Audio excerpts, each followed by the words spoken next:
First one? First one? Oh, no! Come on! Come on! You're still alive! You're still alive! No! Oh, God! Come here. Eat. Get rid of it!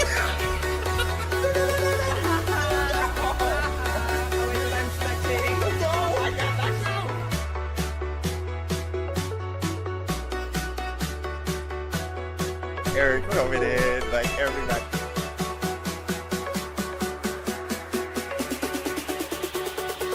Light them up. Jack it up. Oh! Oh my God! Oh my God! Shiny! Shiny! Shiny! Shiny! Shiny! Shiny! We have to get Merlin. We have to get Merlin. What is it? What is it? What is it? Water orb. I have this. Done. Gabby, go. Ooh. Oh my God.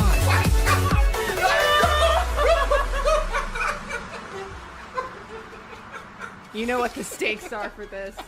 What? I see for the count? Our marriage.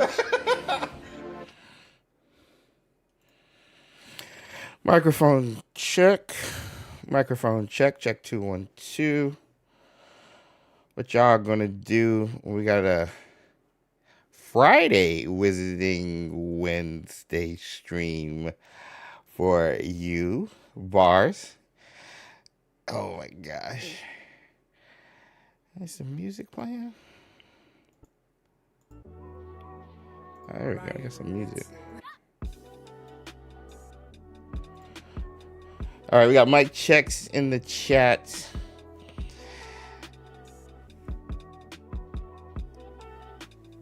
Sounding good. Happy Wizarding Friday. That's Mike. Check from Parrish, Danielle, Twim, Magica, Chris, Twim, Relita, Metatron, Lauren, Brian, Becky, David, Amelia, Samantha, Nagara, Cindy. Okay, we got the checks, we got the mics, and we got the shinies. Also from Amelia. We got shinies and Lumos in the chat. All right, sweet. I'll make sure this is going. Oh my gosh, this week, chat. Wizarding World fam. This week. I'm just happy it's Friday. If I'm being honest. This week has been one for the ages. Let me make sure. And over on Twitch, we got mic checks from Joel. Cindy holding it down over there. Oh my gosh. Larry, James, happy Friday. Wait, is it the 13th? Oh no, I hope nothing weird happens today. It is Friday the 13th. Drop the T. Oh, there's going to be a lot of tea. I'm so happy it's Friday too. So it's like, oh my gosh, it is Friday the 13th. Oh no, I should save my rant for later. Oh my gosh. Bum, no announcement of the Game Awards. Was watching Ben last night in the background. Yeah. I had it actually up and running here while I was setting up my setup because I've been without my PC for like a week. I've been doing all the stuff you guys seen this week, which has been a lot, has all been on my laptop. And that has been just, yeek. My workflow is totally different. Game Awards are so disappointing. No Hogwarts news. Yeah. Agreed. We'll talk about it. I give up on the Game Awards or anything from them. And we'll talk about it. We'll get more into it. But yeah, that was. I don't even, and the thing is, I don't even know if it's them or just WB. Because WB didn't really have a presence this year. Granted, he ain't got nothing to talk about, but that's another thing. That's a whole nother thing. In the back, I like it. Oh yeah, so I got Christmas at Hogwarts playing in the back. So kind of set the mood and everything like that. So, but we got a lot to talk about, you guys. Obviously, Hogwarts Legacy no show at the Game Awards. We're going to talk about that and the Game Awards overall, you guys' thoughts and everything, and just how they treat, I feel like, Hogwarts Legacy in a way. So we'll talk about that. Then we got to talk about this casting. I touched on it last Wednesday because it was literally live. We were live and we were about to wrap up the stream when we found out that they were looking at Snape actor casting. I still don't know how to pronounce the dude's name, but yeah, we'll talk about that. But there's other castings as well, Mark Strong and other people. And Brett Goldstein. So we're going to talk about those. I have thoughts because my first question, because like I can have opinions, but I need to understand. In order for my opinions to make sense, I have to understand one thing, and it's why. So we'll talk about that, and if we have time, we'll get into some Hogwarts Legacy 2 theories, which I'm excited to talk about. And I was going to be the primary source of content for the stream, but a lot of stuff happened, so I figured we just hang out. James, you have notes? Yes, I have notes. Yes, I'm thinking New Year's announcement. Yeah. I hope so. I hope a New Year's announcement first. Hey, Lightstar. Dancing goes back to. Hey, Lightstar celebrating Twitch Prime membership for 13 months. Let's go. Yeah, if you guys are over on Twitch and watching, thank you so much. We are co-streaming both on YouTube and Twitch. And I'm setting up, so I want to try a stream on Instagram and Facebook. So I'm setting that up. My bandwidth is like real good, so I want to see how that happens. But anyway, before we do all that, I haven't even done my intro. Yo, this your boy James over XpectoGO, bringing you guys the latest and greatest in Harry Potter content, from the gaming side to the movie side to the TV side to the amusement side and everything in between. And today is a special Wizarding Wednesday on a Friday the 13th.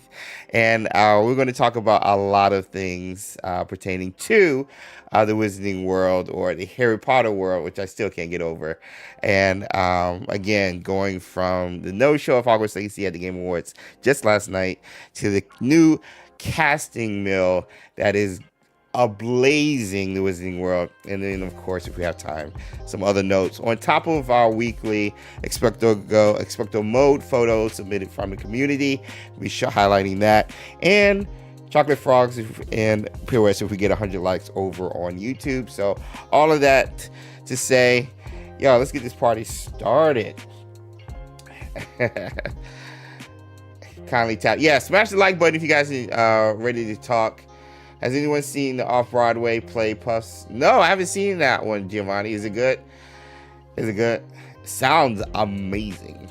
You just have Hufflepuff, so it sounds amazing.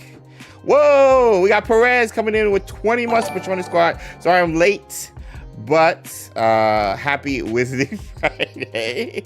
Fantastic Friday. Fantastic Beast Friday. 30, gracious, wait, did I read that right? 29 or 39? No, 20 months. And then Samantha celebrating almost 2 years, 23 months on Patronus Squad. 23 months, one more month, it'll be 2 years. Yeah, that's crazy. Thank you, James. Hey, Samantha, thank you for the support for that long. Good gracious, that's crazy. Hey, guys, hope you're having a wonderful day. Happy holidays. Happy holidays to you, David and Kelly. Potterhead Mando celebrating, yo, what is that, 5 months? Wow, y'all old.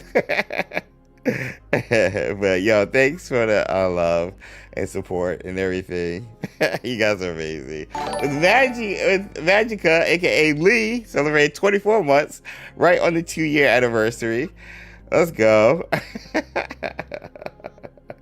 Oh my gosh. But like we do all the time, if you guys are watching this on Replay Squad, feel free to join in the comment section below on the topics discussed, and smash the like button, whether it's you're watching live or on a replay. It really helps the video reach others like yourself who might be into these topics.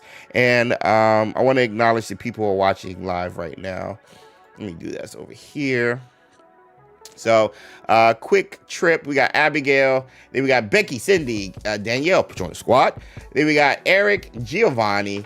Then Chris Huffenpuff with Martin. Man, I'm the man. Martin, Merlin, what's good? Micah, Nagara, and Parrish. All 5 members Patronus Squad right there, with Perez rounding it off. Then Sarah B, Streamlabs, Twim, Weasley, and XpectoGO. And if I missed you in the chat, yell at me. And that's just on YouTube. Over on Twitch, you got Cindy holding it down alongside Lightstar and Joel. And I feel like there was somebody else. If I missed you, again, holla at your boy in the chat. Wait, who is that? Oh, that's me. So, yeah. I'm excited to talk about these things. I have thoughts, but I'm really excited to hear you guys' thoughts as well when it pertains to these topics. So please, like we do every stream, feel free to sound off in the chat. I will try to react to them, and let's just have a conversation. Let's have a dialogue. I'm finding out more and more people are watching these and having opinions, and sometimes they don't have a platform or a place to talk about those things. And so I thought it would be cool, as always, like 4 years ago when we did this, it would be cool to just join the community, not only in gaming, but in conversations and stuff, especially when we're passionate about this IP. So, Khalil, let's go. What's good? Let's talk, says Lauren. You have notes as well, James. I do that, yeah. I do. Not as organized notes, but I do have notes. I do have notes. What is that? If you have Amazon Prime, you can rent a video of the Puffs play. What? I didn't know that. With the link, Double Debbie coming in clutch. Let's go. That's awesome. Remember, you don't need to live stream to keep on top of the latest and greatest. Join us in Discord. Yes. Make sure you get in there. Yeah. Join the Discord, man. Holding it down. Shout out to all the mods. I have a character suggestion, but I'll wait till we start talking about it. Wait. Oh, casting? Becky?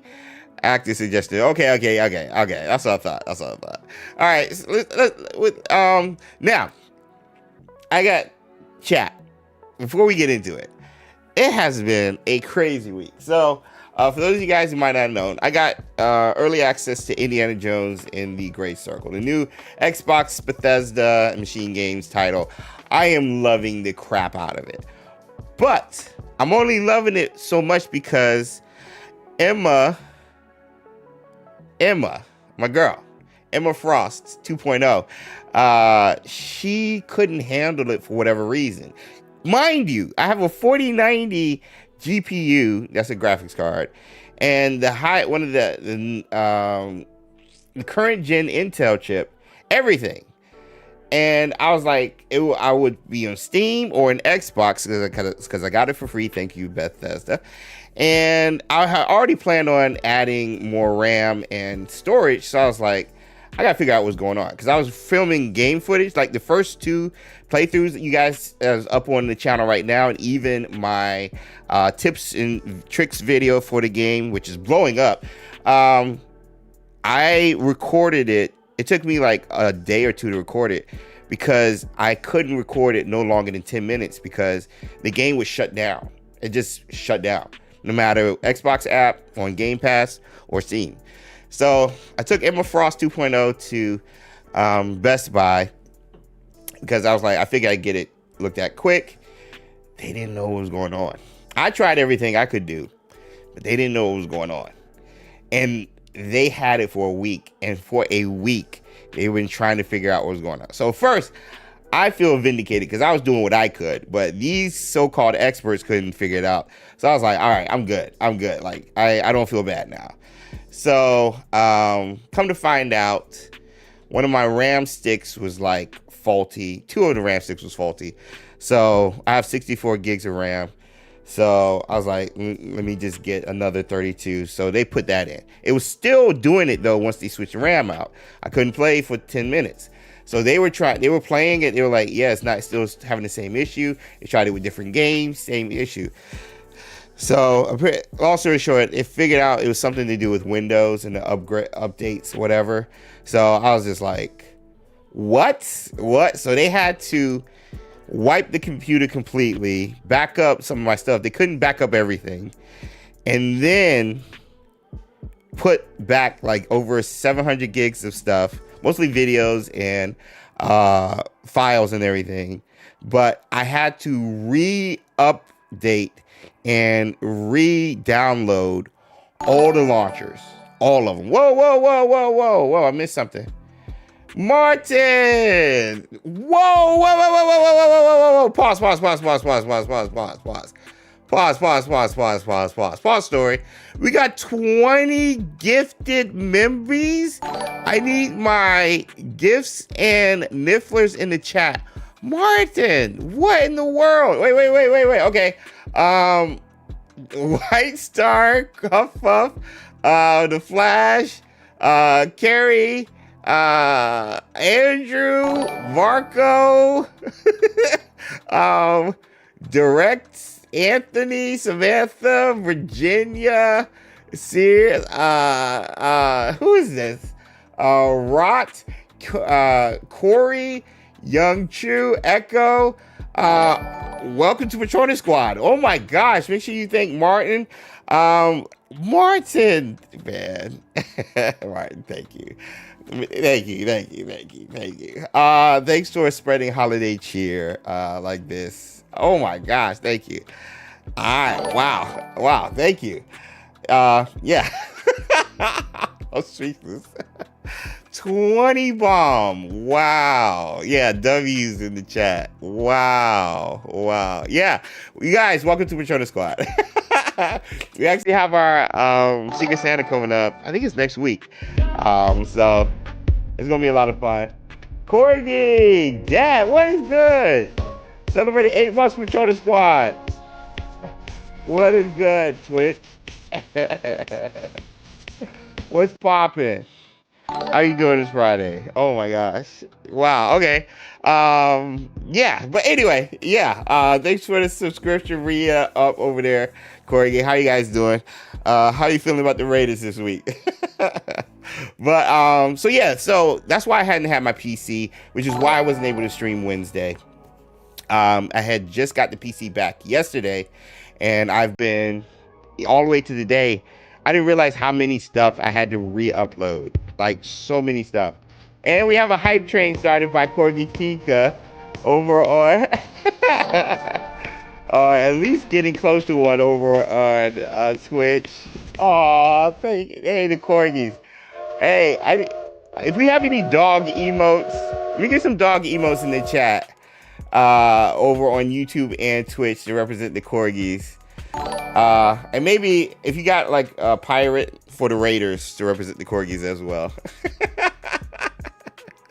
Oh, thanks for the support, you guys. And if you guys are unable to support that level, don't worry about it. Dropping a like and being here, all that really helps. It really helps the channel. So, but that being said, so I feel like I've been creating content with one hand tied behind my back as we're getting more BDs from Cindy over on Twitch. And I really appreciate you guys watching the videos this week because it has been a pain to get them out using a laptop with so much content. And I've been playing Indiana Jones on my laptop on low settings when I'm used to playing on ultra settings with this PC. So yeah, it's been crazy. Thanks for the biddies, Cindy. And what in the world? Beef. Wait, Reef. Tit. What is happening? Reef. Okay. Reef with the 10 bomb over on YouTube. Gifted subs.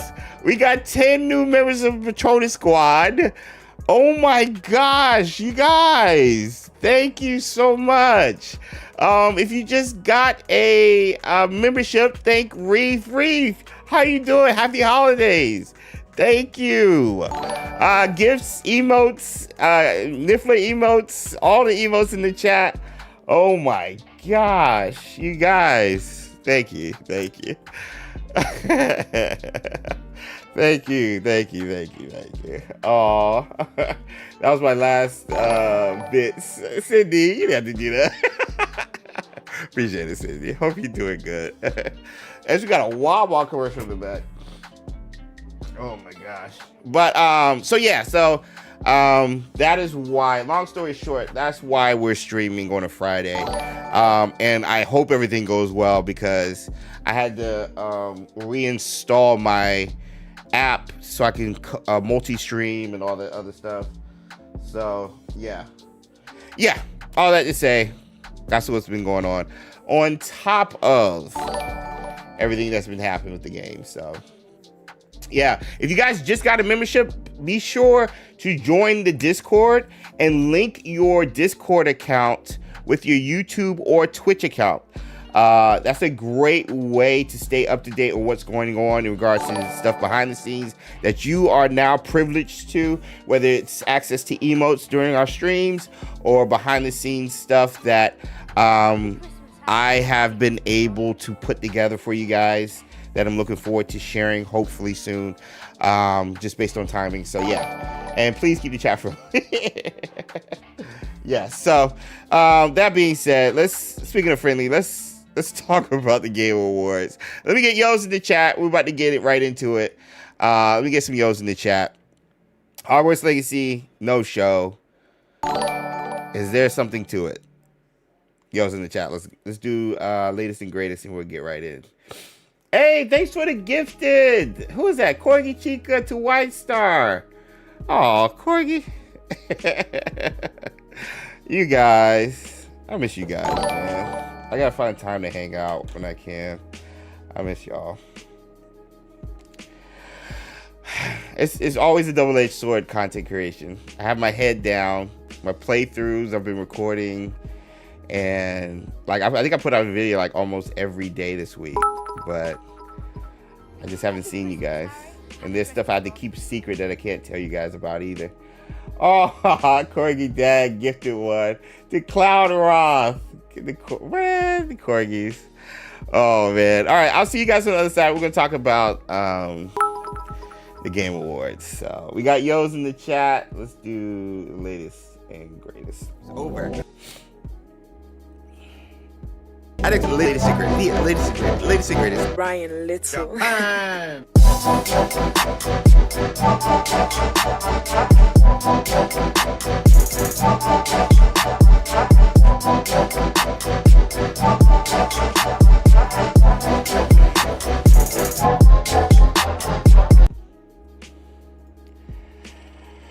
All right. So the Game Awards was last night, and it was it's an annual event held in December by Jeff Keighley, the man, the myth, the legend, and it was a lot of fun. It was the actual 10th anniversary, and they came out swinging. There was a lot of reveals last night that I was not expecting. A lot of stuff I was happy about, and the thing was, everybody was pretty excited about this one. Everybody, the leakers and the insiders were like, I'm hearing good things. I'm hearing stuff that we're going to hear about games that not only will be able to play in 2025, but 2026 and beyond. So I was just like, wait, what? And so, obviously, being a Hogwarts Legacy content creator like myself, I was like, yo, that's got to be us, right? Like, that's got to represent us. And so, like, my thing was, okay, it's got to be one of two things in regards to Hogwarts Legacy. It's got to be either the Definitive Edition or the sequel. Now, me being me, I realized, especially after being burned with Merlin, I know, okay, it's not going to be the sequel, but I'm not expecting like a sequel footage. Just Hogwarts Legacy 2. Maybe we have a new logo for Hogwarts Legacy 2. And they just say currently working, currently in development or something like that. That's all I would need. Oh my gosh. That's all I would need. So we didn't get that. So then I was like, Definitive Edition, not only from Jason Schreier from Bloomberg back in February, but also confirmed by Tom Henderson over at Insider Gaming, both of which are the top when it comes to insider information and having a above 50% rate when it comes to information being true when they report it. And so I thought, okay, if it's not Hogwarts Legacy 2 announcement, at least Definitive Edition, WB needs a W. They need a win. Most of their games released lost their money this year, whether it was Suicide Squad, Kill the Justice League, whether it was Multiverses, and maybe even Quidditch Champions, I think was put into it with Multiverses, with both combined losing them 100 million. Or it could be just Multiverses, but they lost a lot of money this year. And they've had to reorganize, refinance, and they've been talking a lot about Hogwarts Legacy. And so I was just like, okay, kind of set everything up for 2025. Let's showcase the Definitive Edition and let everybody know, and our investors know, hey, we got something coming for you guys next year. Invest in the company. We're going to make some money. The game that sold over 30 million copies made us over $1.5 billion of money. Hey, we got more of the content of that coming. And them jokers did nothing. They were quiet. And I reference the Game Awards specifically because this happened this summer with the Summer's Games Fest, which is also hosted by the Game Awards. And we had no presence. Even though Quidditch Champions was the first trailer they showcased there. But we weren't there in regards to Hogwarts Legacy. We actually had a trailer before the week of the Summer Games Fest for the update. And so I'm just like, why didn't they just wait for the thing? And between not being at Summer Game Fest and launching a trailer for the update before, and not being here at the Game Awards, and in past events not being there at all, not even nominated last year, I think there's something when it comes to the Game Awards, Jeff Keighley, and Hogwarts Legacy. There's got to be something. Because, like, how do you not have a presence? Or it could just be Avalanche Software saying, hey, we're not ready to show anything. It could just be that. But we haven't had a presence at any of their events. And I'm just trying to figure out why. And it's pissing me off because the highest selling game of 2023 was Hogwarts Legacy last year. And if you talk to anybody within, like, the events over at the Summer Games Fest or the Game Awards, you wouldn't have known. You wouldn't have known. Now, Jeff Keighley reported that Hogwarts Legacy 2 is in development or something like that, quoting an article. But what's the dealio? Like, what's the dealio? There's nothing wrong with Harry Potter, apparently, because you showed Quidditch Champions. But why haven't you been showing any love to Hogwarts Legacy, like, at all? At all. So maybe the game's too big and they're worried about the JK stuff, which is valid. You want a clean program. You don't want any controversy, even though you have a DLC nominated for Game of the Year. But outside of that, maybe you don't want any controversy. So I get that. But it's just fishy, chat. It's just fishy. And the fact that we're celebrating games. We're celebrating everything. Not even in the promo trailer, I believe last year they had Hogwarts Legacy. And so I'm just like, why? Like, that's going to be the main thing during the stream, chat, is the why. Why is the case? So I want to hear from you guys. I have thoughts, but what do you guys think? Like,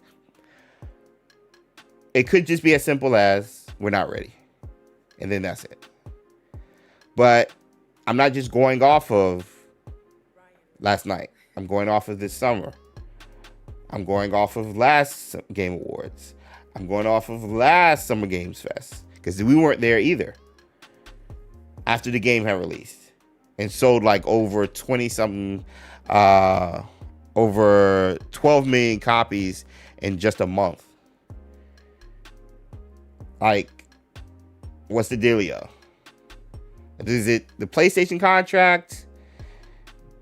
Is it the JK stuff? What is it? It was great to see a game like Astrobot win so many awards. Agreed, Magica. I did like the joke made the DLC video. Yeah, that was a good joke. That was a good joke. That was a good joke. Sadly, they value the opinions of a few strangers over the thousands that enjoy the game. And yeah, like, that's a good, like, everybody I know who's played it enjoyed it. And that's over 30 million people, by the way, because they sold over 30 million copies. So, silence has been a great marketing tool for them since it forces the creators to speculate. I mean, calling a spade, Pete, you're right. Like, I mean, that's all we do every Wednesday is speculate. So, that's no lies detected there at all. Hey.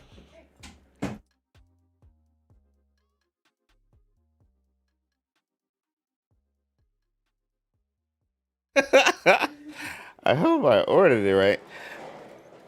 This is gonna be the first time the new setup. Let me get suit emotes in the chat. The Muppets in the balcony were awesome choices. Oh yeah, they were killing it, Cindy. They were killing it. I don't know where the camera is. Oh, right here. Up there. I'm sorry. You see a red dot? Blue dot? No, I don't see it. You don't see the blue right here? Mm-hmm. It's right here. Where? You're joking. I was like, what? You're joking. What? Hey, everybody. Wait, now. So, what's going on? We're talking about the Game Awards, and specifically how we didn't see Hogwarts Legacy last night. Did we expect to? The way they were talking, yes. Okay. The way everybody was talking. At the Game Awards? Yeah. Well, I should have known. I should have known, because I know we talked about this before, but we've been down. Well, I'm saying we've been down this road before. Yeah. We've been down this road before. Not at the Game Awards. Yeah, not at any of their stuff. Yeah. So like it was weird because like it's supposed to be here. Like it would have been a great place to like have been there, and I don't understand why it wasn't there. I don't know why it's not. You should have gotten a confirmation email. Did you get a confirmation email? I did not. Oh, yes, you did. It's right there. Oh.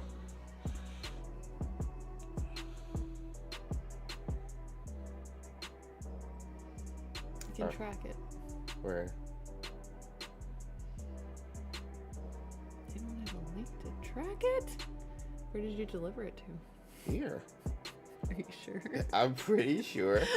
I'm sorry, we're having a technical difficulty. I'm usually the one who orders the pizza. Oh my god. He is usually the one who orders literally every other food.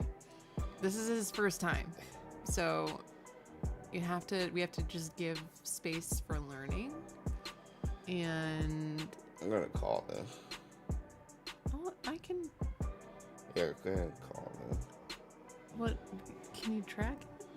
I don't know why it's not letting you track it. That's so weird. They changed stuff, maybe. You shouldn't be able to. Let me drive this. You do this straight. Okay. But yeah, I'm not a pizza guy. I'm not a pizza guy, chat. I'm sorry. I'm not a pizza guy. So disappointing every time you say it. I'm not a pizza guy. I'm not. I'm not. Statler were among the best parts of the Muppet Show, yeah. But last night, outside of just no Hogwarts Legacy, I did enjoy the show. I thought it was an A+. Raise your hand if you watched the show, and let me know what was 2 standouts during the event. Comment in the chat before we move on. But I just think, in my opinion, when it comes to Hogwarts Legacy, I think WB and Avalanche, they've been doing a lot of stuff themselves, from the gameplay showcase that I was a part of, to the documentary that we still haven't seen, to the behind the scenes stuff when it comes to the different quests. They've been doing a lot of stuff themselves production wise, and so maybe they figure, because you do have to pay to have like a trailer at the Game Awards. I think it's like over $250,000. So maybe they're like, we don't want to pay it, we can take care of it. Maybe it's that. Also, smash the like button. Thank you, Rita. I saw only half of the show. I did like seeing... Oh, yeah, Harrison Ford was good. Cool seeing Harrison. Oh, cool. He was on there? Yeah, at the very beginning. They were talking about Indiana Jones and the Great Circle, which wasn't nominated because the game came out in December. Which still... Will it be an option for next year? Yeah, so it'll be an option for next year. But it came out this year. Like, I don't understand the deadline. Somebody broke it down and said the deadline for it being in November is because they want to take advantage of the ad revenue being higher in December than it is in January. So I didn't think about it like that. That could be it. Because they had over like 1 million and some change watching. Ooh, Nerdy Black Gamer. Patronus for 27 months. That's a long time. Yes. Let's talk about Intergalactic. Oh my gosh. Oh my gosh. Okay. So, bro.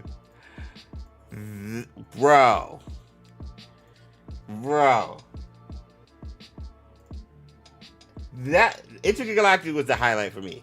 Intergalactic, I've never played The Witcher. I need to do a playthrough of all the Witcher games because I've never played The Witcher. So Witcher 4 announcement wasn't like anything. And honestly, I haven't played The Last of Us because I don't like scary stuff. I've only played like a part of Uncharted. So the only like Naughty Dog games I've played is Crash and Jak and Dax. Jak and Dax. So I haven't played like their new stuff. But this looks amazing. The deadline is who got money. That is true. That is true. That is true.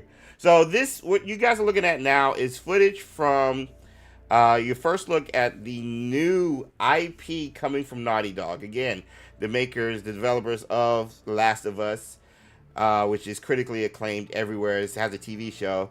And then, of course, Uncharted, which has a movie. And, again, the 2 games I mentioned, Crash Bandicoot and Jak and Dax. This is their new IP. They've been working on it since 2004. 2020. For 4 years, they've been working on it. But they started in 2020. And for the life of me, I was trying to figure out what this was. You guys can see my reaction on the channel is up on the main channel. Just go to the channel and check it out. But I'm just like, this is all in-game, by the way. This is not a trailer cut. This is all in-game animation. And you can kind of tell a little bit with the stiffness and stuff. But Naughty Dog is usually above and beyond when it comes to facial animations, just like Rocksteady. And the first thing that screamed to me was just cool. The jacket. Very Thriller Michael Jackson. Yes. Look at the everything else. Everything is very what's it? The tech looks kind of retro. It's retro. It's retro futuristic. So everything is tactile. You can turn it. You can type it. It's not touchscreen like Star Trek. But anyway, that makes the pieces here. Okay, so I'm watching this and I'm still like, I still don't know what this is, but I am so curious. This is new because Naughty Dog is going in space. They're usually pretty grounded with a lot of, at least the past big games. That's Kimon. What's his name, by the way, the actor. She's going after him, so he's in the movie, in this game.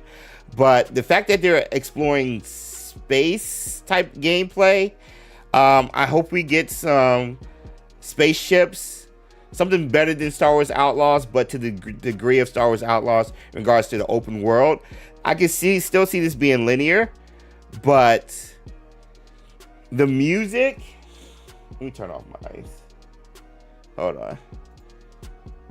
The music in this one is a highlight, yo.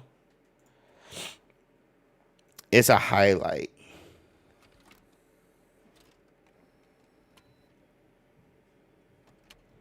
Might be too low.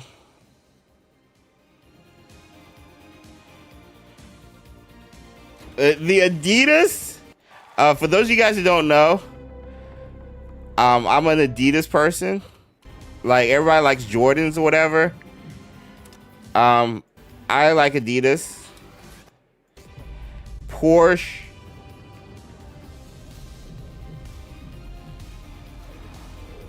This was a highlight for me. The music is going to be off the Trent Reznor is helping with the music, but we don't know when we're going to get it. This probably could still be 2-3 years later. But again, remember, this is all in game. So combat's going to be interesting to check out. But yeah, this was crazy. This was crazy. So again, you guys can check out my reaction on the channel. But yeah, that being said, I would have lost it if we got Hogwarts Legacy. Anything Hogwarts Legacy. I would have lost it. So the fact that we didn't, it is what it is. And I wish it wasn't. 80s, yeah. I got Michael Jackson Thriller / any anime heads in here. Cowboy Bebop. Of course, Akira. These guys stole the show also. They were killing it. They were roasting Jeff. Astrobot won Game of the Year. I was pulling for Final Fantasy, honestly. But I'm not upset at that at all. But yeah, Astrobot won Game of the Year. But I think Final Fantasy should have won. Legacy might be the next one. In regards to what?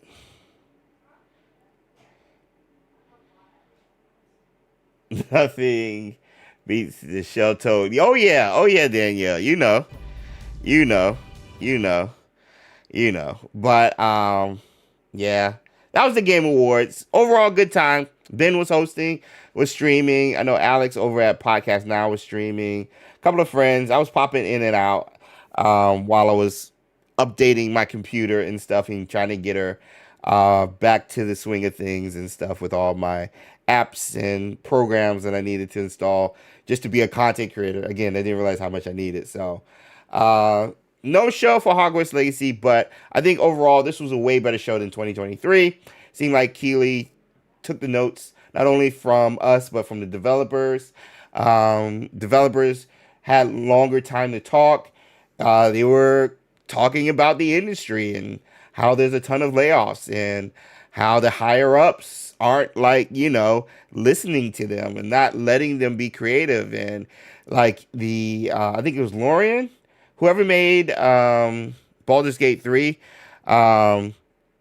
the game director introduced the Game of the Year for this year, and he was ripping. He wasn't naming specifics, but he was ripping the higher ups when it comes to game development. Those who he mentioned chased a trend, chased the money, did things without keeping the player base or the developers in mind, just to appease stockholders. Like, I encourage you to check out that speech. It was like 3 minutes max.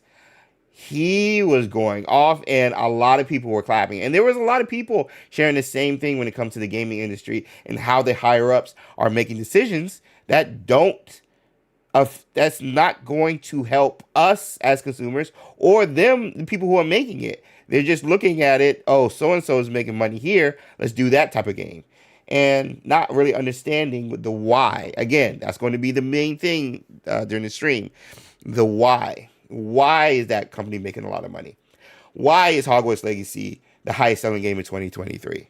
It's not just because it's Harry Potter. That has something to do with it, but it's because A, B, C. You have a company, Avalanche Software, developer, who loves the IP, who understands the IP to a T, and wants to represent the IP as best as they can. That was their foremost objective when making Hogwarts Legacy. Then you also have that same developer who had their ear to the ground when it comes to the community and understanding what the community wanted from this game. Knowing people wanted to use AK. Knowing people wanted an open world type game in this area, in this field. And then again, going back to WB, at least from a marketing standpoint, understanding, teasing and putting out trailers and stuff that people want, like the Sebastian Dark Legacy trailer and everything in between. And so it's not just, oh, you made a Harry Potter game. There's so many more avenues that helps explain why Hogwarts Legacy was the best-selling game of 2023. And so for any other company higher up who says, let's make a Batman game because that's a popular IP like Harry Potter. No, there's more to it. And so it was cool to hear the developers kind of let that loose in a way, because, you know, us as people, as content creators, we do it all the time. But if you're a developer and working for a publisher who really doesn't understand it, you really can't say anything, because then you won't have a job. But if the game fails, you probably won't have a job anyway. So, yeah. Perez. Hey, James. Do you think that Sony... Oh, my gosh. That Sony paid to have Hogwarts Legacy related anything exclusively on the platform? I thought the exclusivity ended this February, which was why the Haunted Hogsmeade quest, for example, was available for every other platform. They did. That was a deal. They did do that. Thank you for the super chat, by the way. Let me get gifts and nifflers in the chat. They did. Sony did pay for them to do stuff exclusively with them, even with the marketing. They did. Sony did. But I thought that ended in February. Because and it seems WB, at least the Wizarding World, has something with the Sony as well, because Quidditch Champions was free if you had a PlayStation Plus account, membership, or subscription, whatever. So there could be something to that. For sure. But that being said, let's get into the casting. Those are just my general thoughts when it comes to it. I hope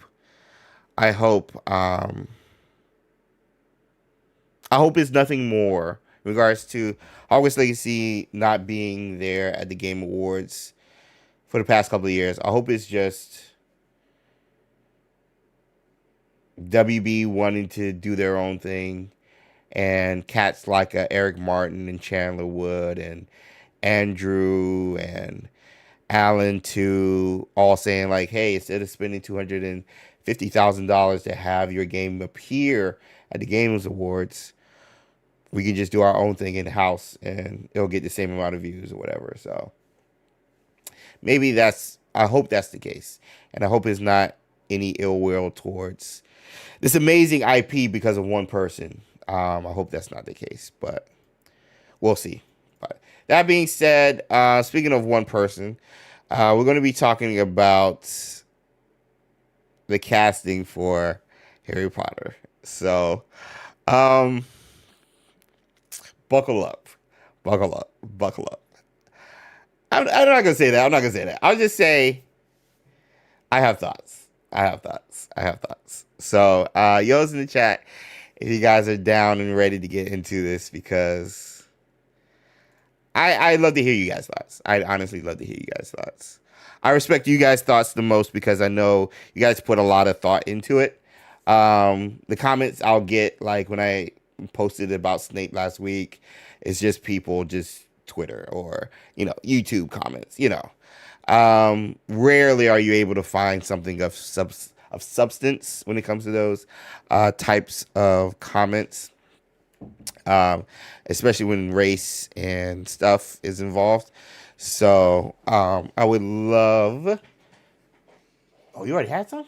Oh yeah, I have eaten. Oh, so you're good. You're good. In between some of the bites, I even breathed.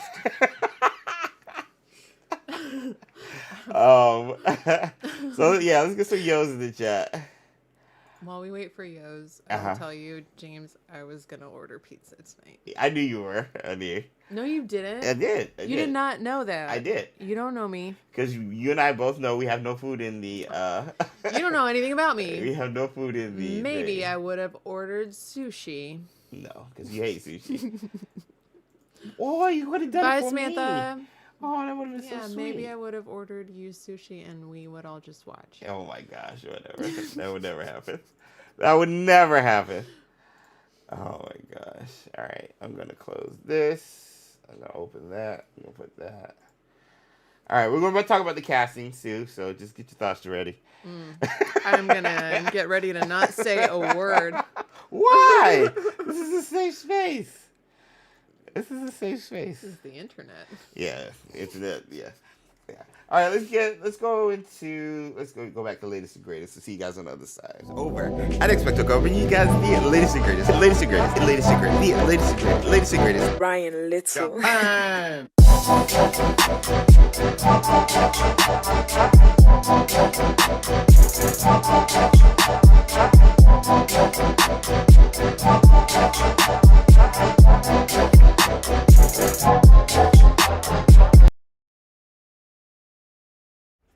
Alrighty, dighty. So casting for the upcoming highly anticipated Harry Potter TV series, a HBO Max original, or is it HBO original? Coming out 2027 at the latest, 2026 possibly. And news for this TV show has been ablaze the last 2 weeks. Before that, we knew about the casting for the trio having over 3,000, 11,000, 3 or 11,000 kids come out to audition for the Golden Trio. On top of that, WB officially looking at a actor to play a role for the first time, being Mark Rylance as Dumbledore. And a lot of information coming out in regards to Peeves being a highlight. They said we're going to have fun with Peeves, and they're just excited about doing stuff they weren't able to do in the movies in this show.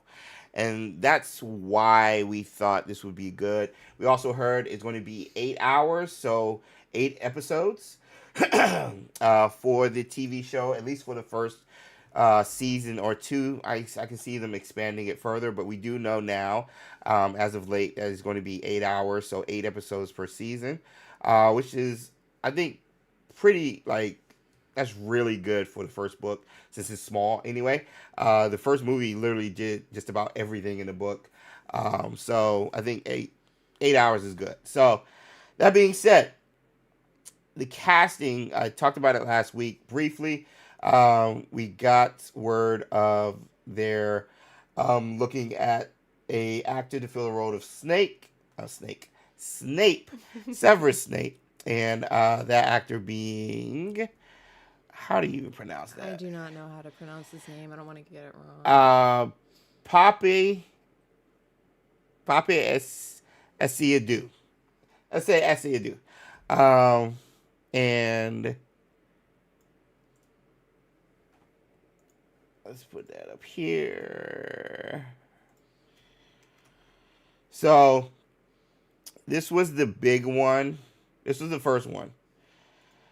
When it came to him being the role of Severus Snape. Severus Snape. Dumbledore. So that came up, but then again, I mentioned Mark Rylance for Dumbledore, but Mark Strong as Dumbledore as well was something that came up last week. Can you show pictures of both Yep. of them? Yep. Can I type?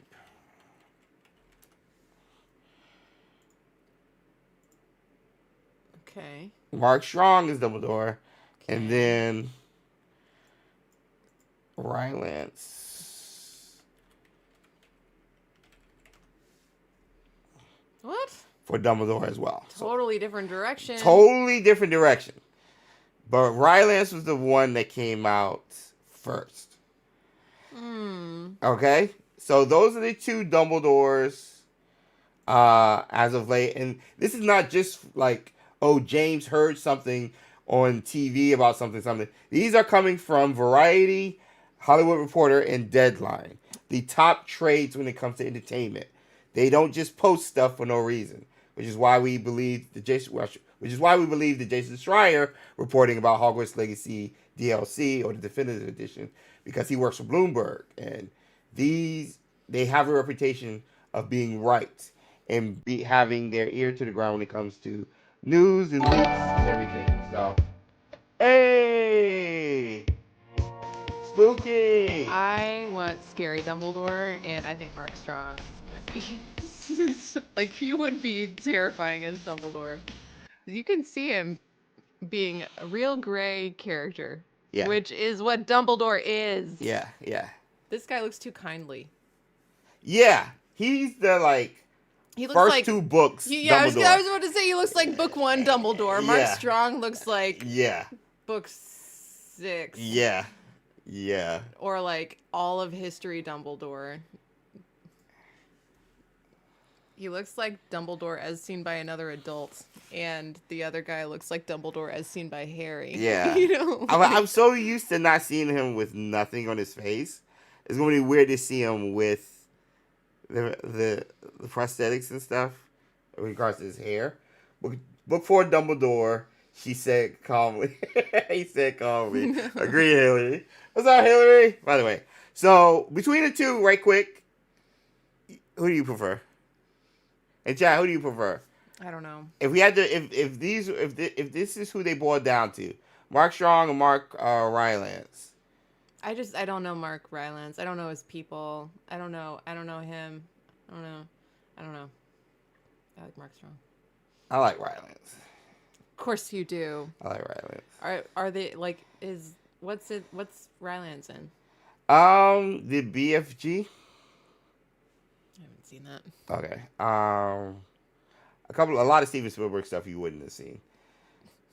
So is he a Shakespearean actor? Yeah. Okay. Yeah. Like all of them? Like all of them, yeah. Okay. I think Mark Strong is more my vision of Dumbledore. It says Parrish, Jude Law for Dumbledore. Aww.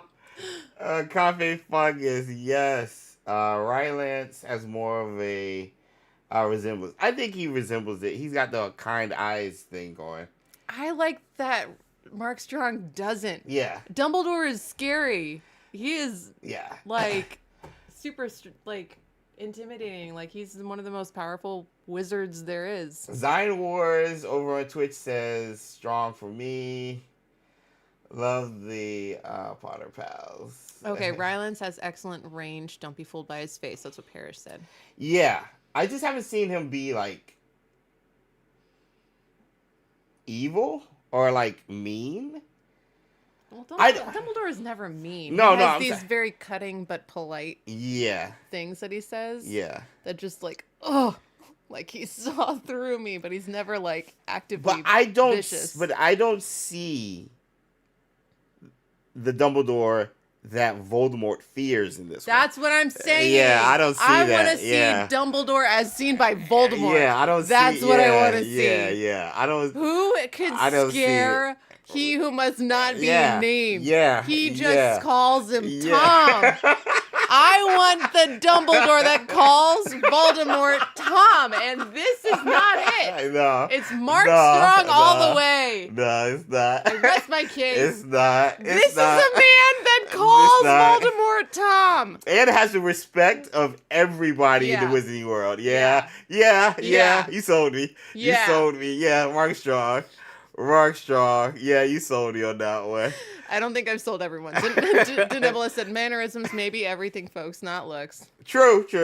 Abigail said Rylance was excellent in Victoria. I know a lot of this is because I have never seen this other person before this moment. Right.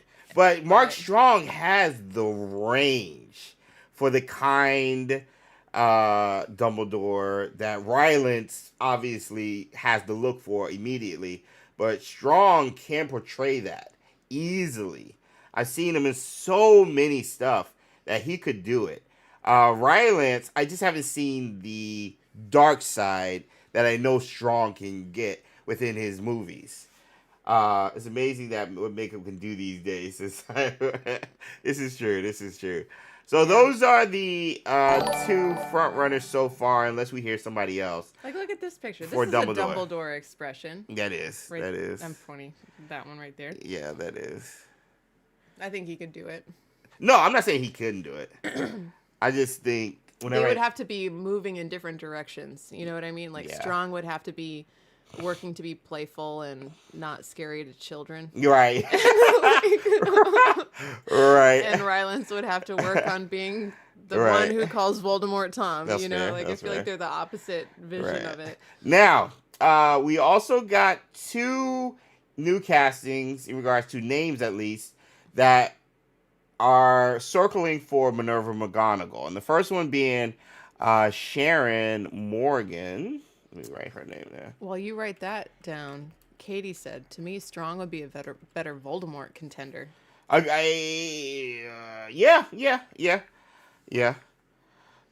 Wait, did I spell her name right? I don't know. I don't think you did. Horgan. Not Morgan. Horgan. Missed it by that much. Oh, no, Obituary. Okay, yeah, this is her. From McGonagall. Yeah. Is it just me, or are the notifications on stream showing up mirrored? Might be. I might have like two things going at the same time.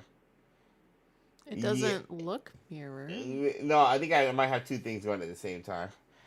Because I got sound alerts and Streamlabs up there. But this is who has been coming up for McGonagall. Also, thank you, Cad Bane. Thanks, Cad Bane, by the way. One of the best names for the super chat. Let me give my Nifflers and gifts in the chat. So, I'm not sold. I don't know. She seems too young. McGonagall's supposed to be like the teacher that you're scared of. Like, because she's gonna not let you get away with anything. Yeah. Who's the other one? Oh my gosh. Oh my gosh. No.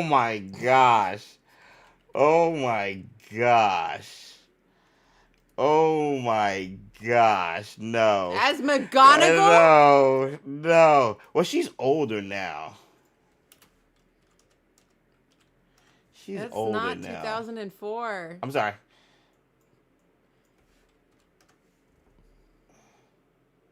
God, she's still. Oh my gosh. Mummy. I remember her from The Mummy. I think that was my first introduction to her, and then The Brothers Bloom.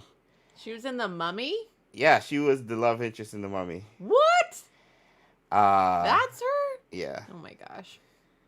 No, I'm sorry. It's not. Yes, it is. What?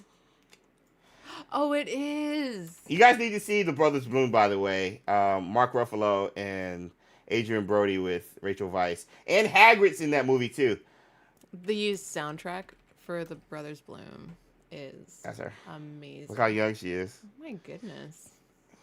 Some people just don't age. Right? I always like, I don't see Rachel Weisz at all. I always liked what's the name from Titanic? I'm not going to be able to help you with this. Crap, what's her name? No, what is the name? What is it? What is it? What is it? What is it? What is it?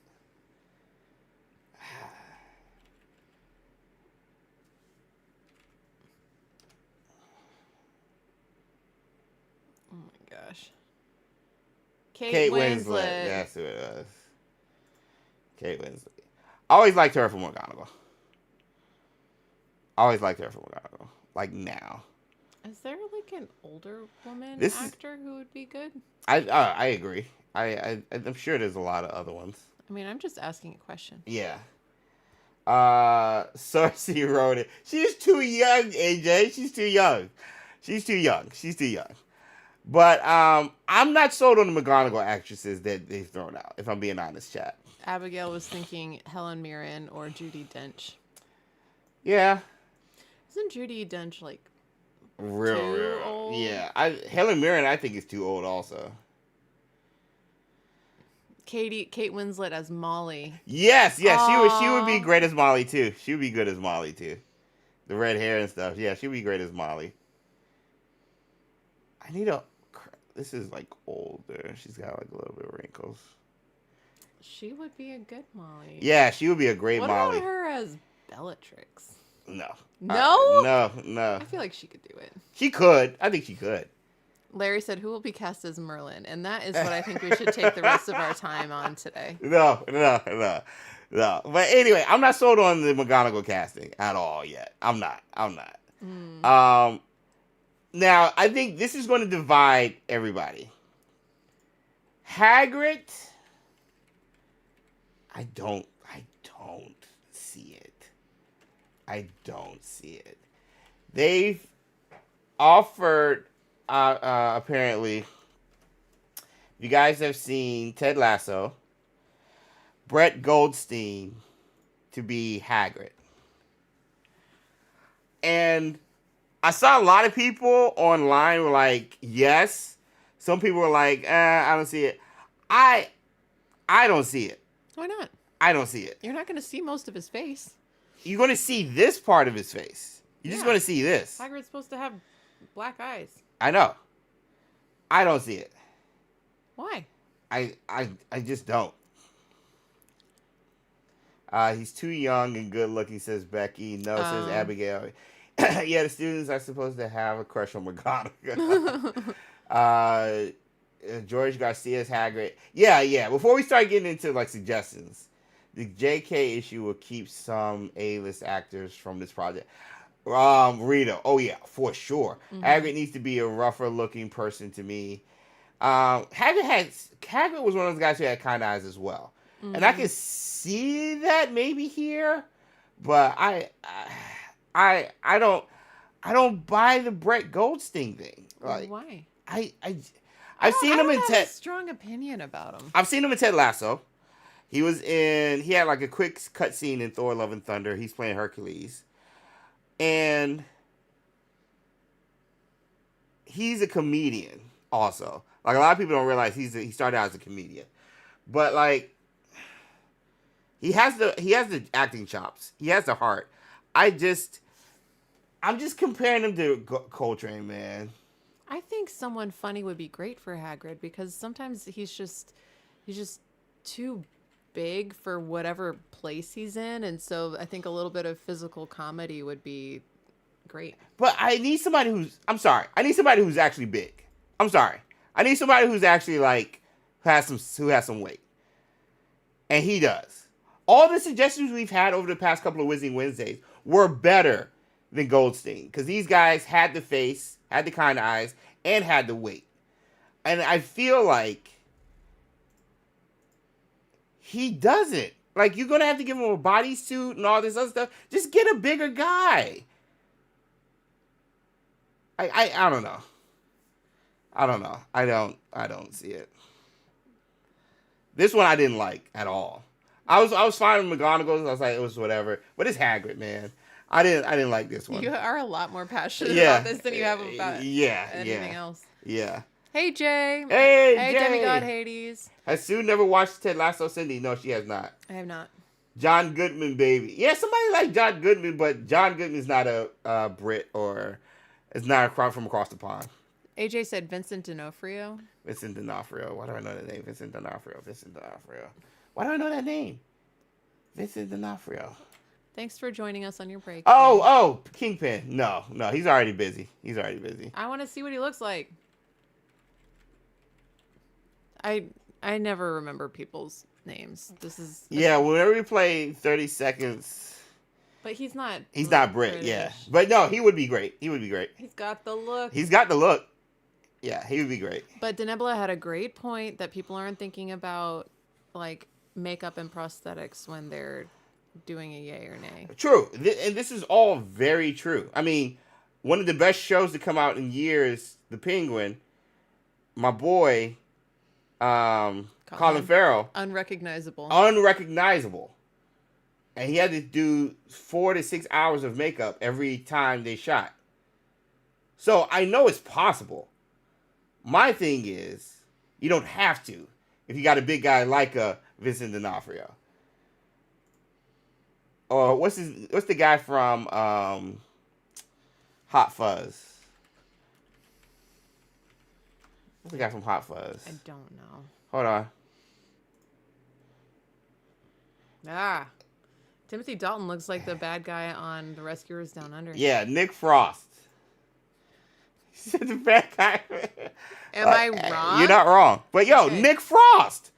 Like, come on, bro.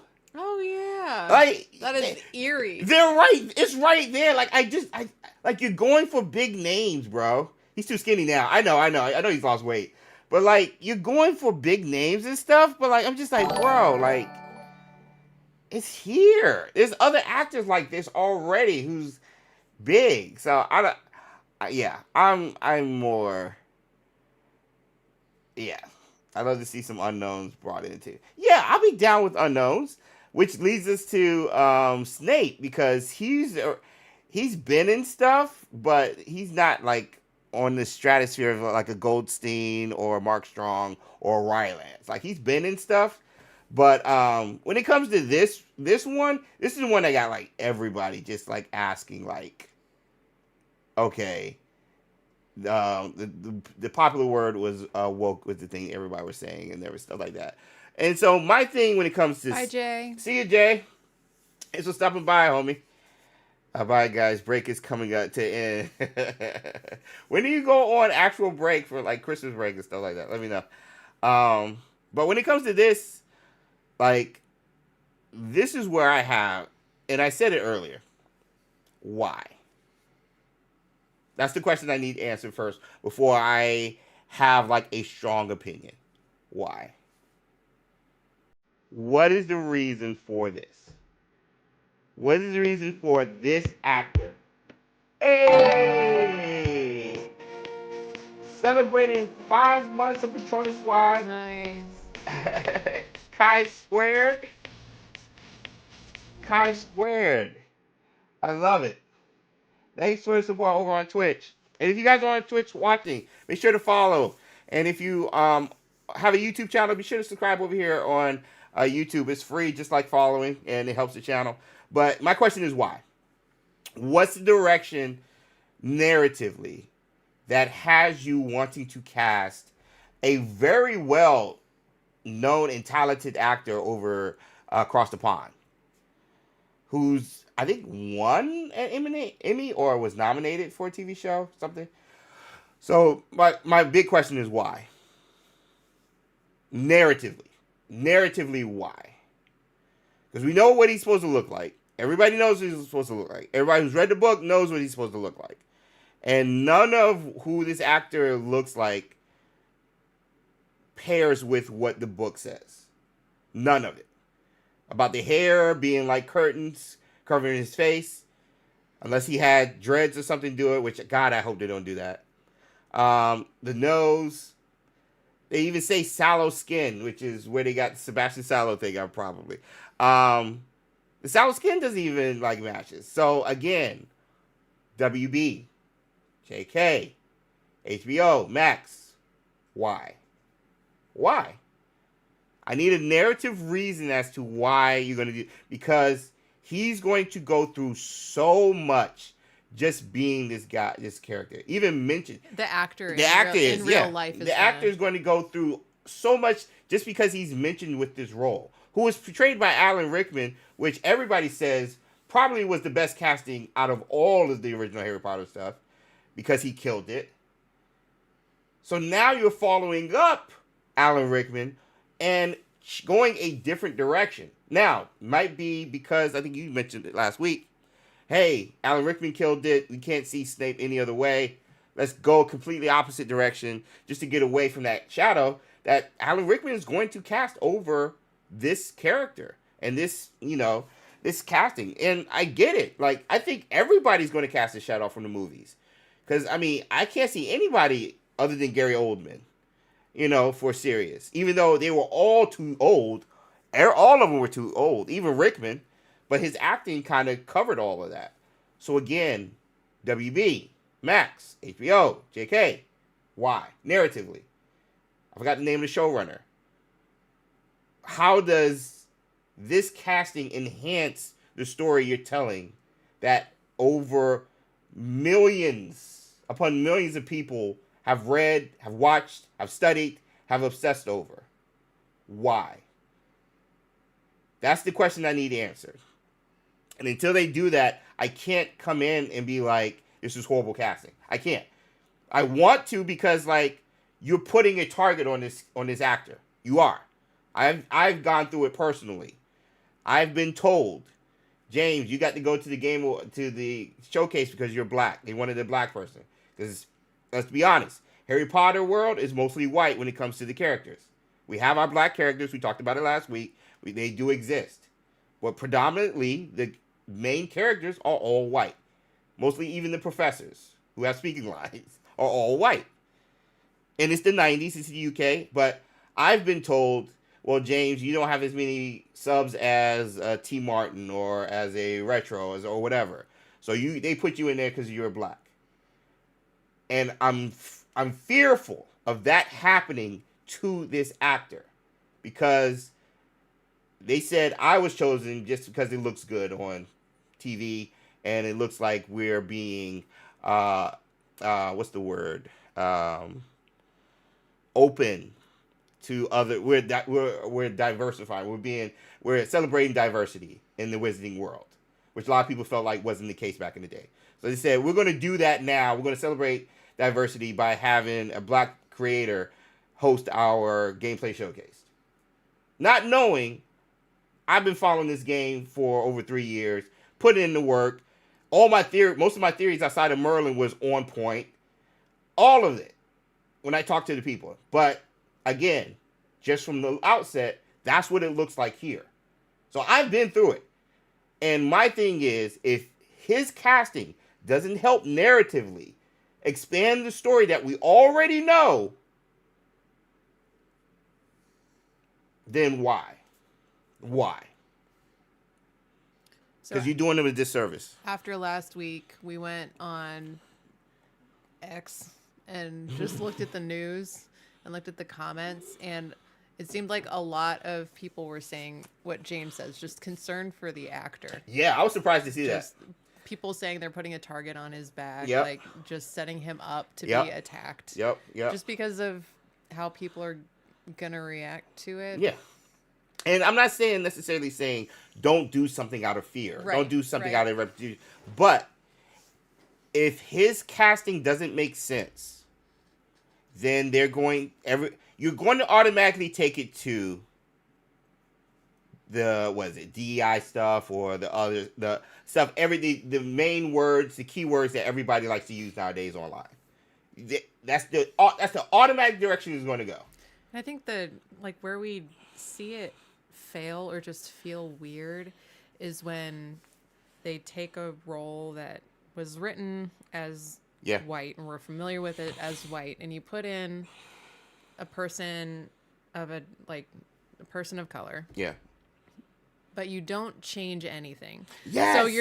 So you're just lifting out a white person, putting in a person of color, and changing nothing of the backstory and ignoring all context that comes with being a different person from most likely a different background. Yep, different culture, everything. So, yep. So what you're saying is their culture is exactly the same as majority culture. Yeah. Because they have grown up the same way this white character grew up. They have the same personality as this person. They have the same experiences. Yeah. Yeah. And the people that interact with them are Yeah. interacting with them on the same identical basis that they interacted with the white character. Yep. And we all, well, I won't say we all know, but you can't ignore it.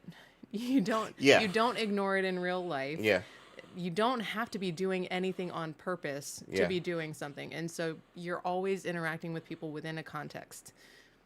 And when they just lift out a white character and replace them with a person of color and act like there is no change to the context. Yeah. It can feel weird, and you don't want to overly lean in and make it all about that person's color when it wasn't before. Right.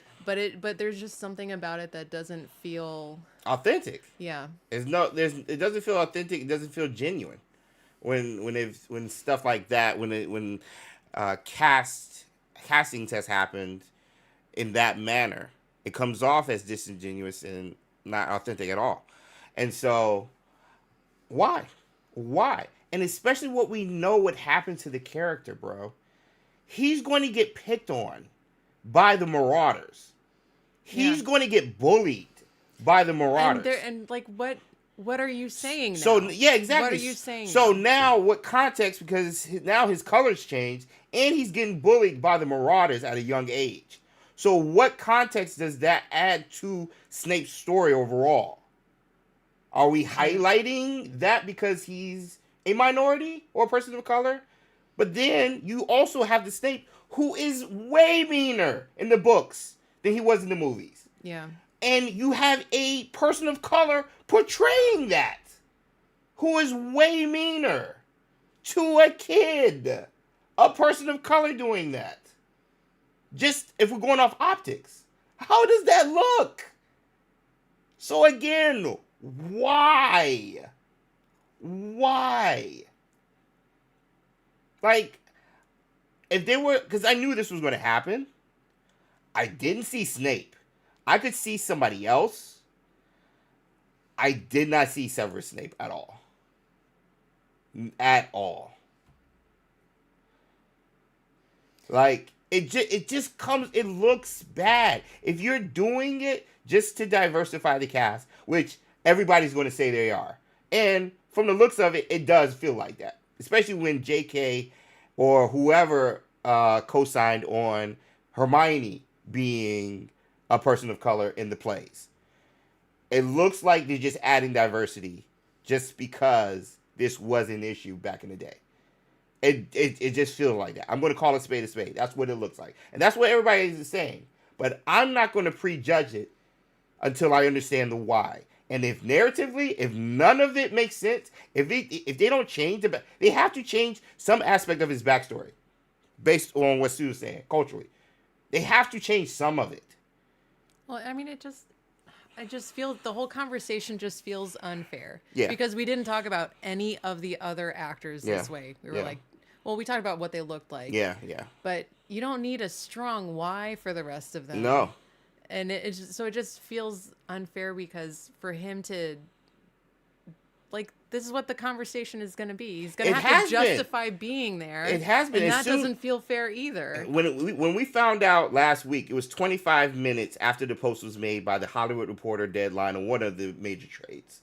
And the comment section was already blown up, talking about why they doing it, why is WB doing this to his actor. This was already the conversation as soon as you saw who this person is and who he's portraying.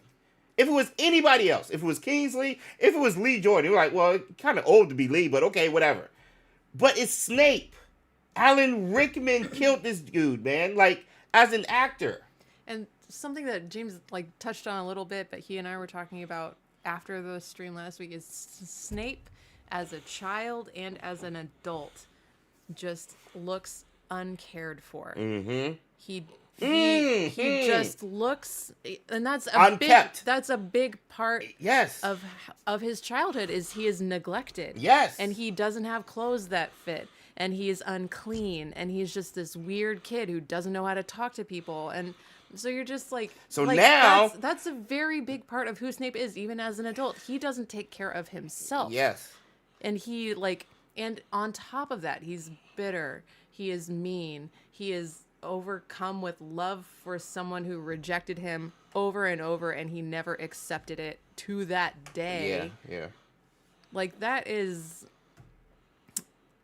like, how are they going to show that and not have it come across as like culturally disrespectful? Exactly.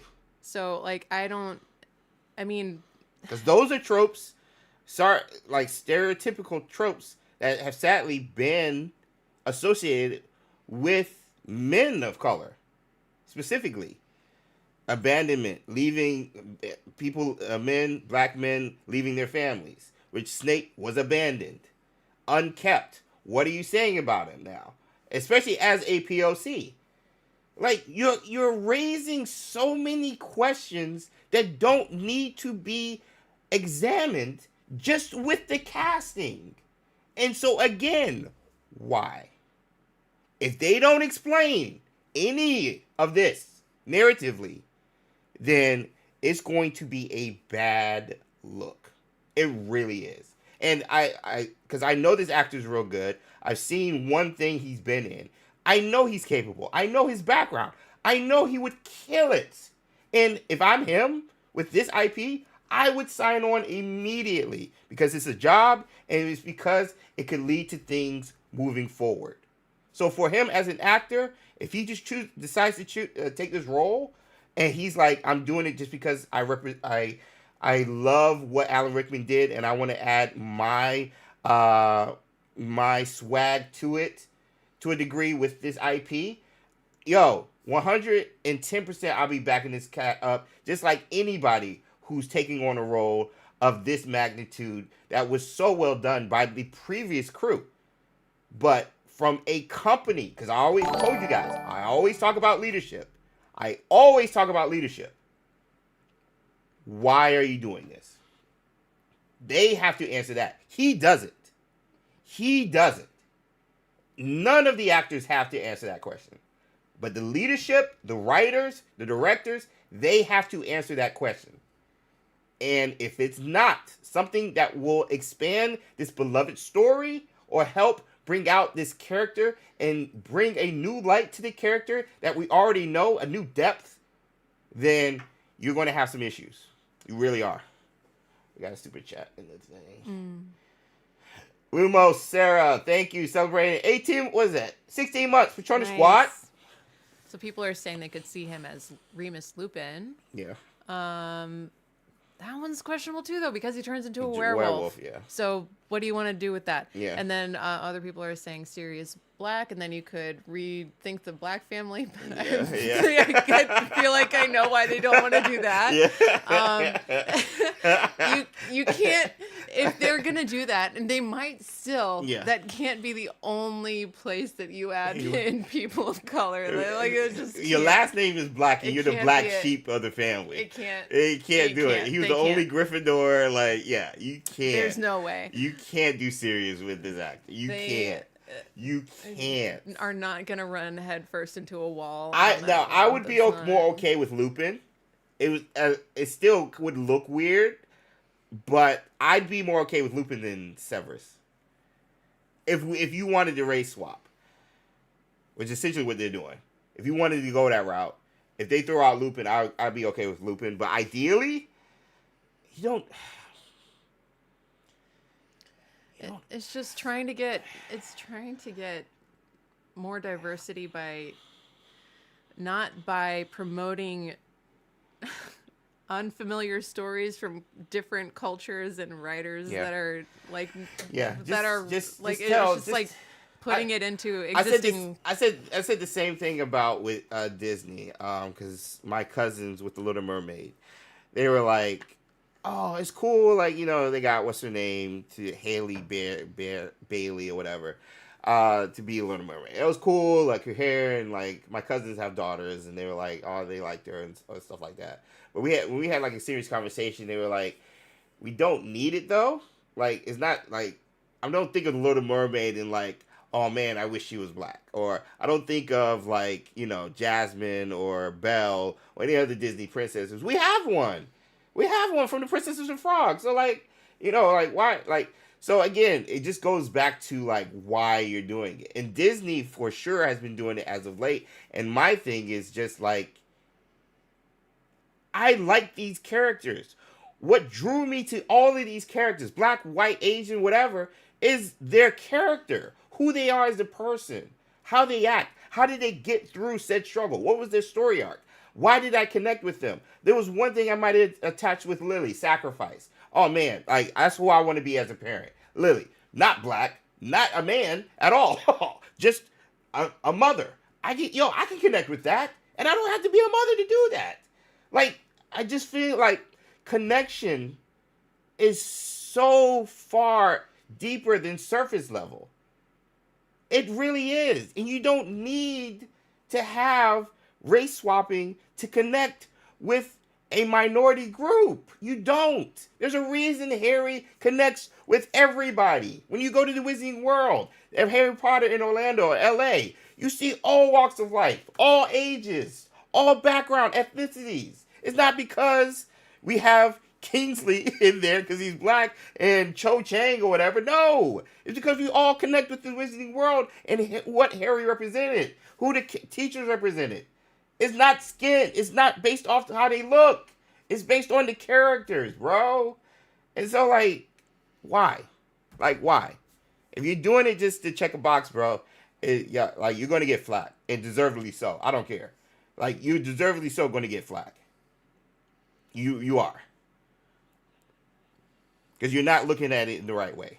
In the right context. At all. At all. Like, you're not. So with all of that being said, they can do a lot with makeup. I'm sure they can make him look more the way that Snape looks as far as just bat-like.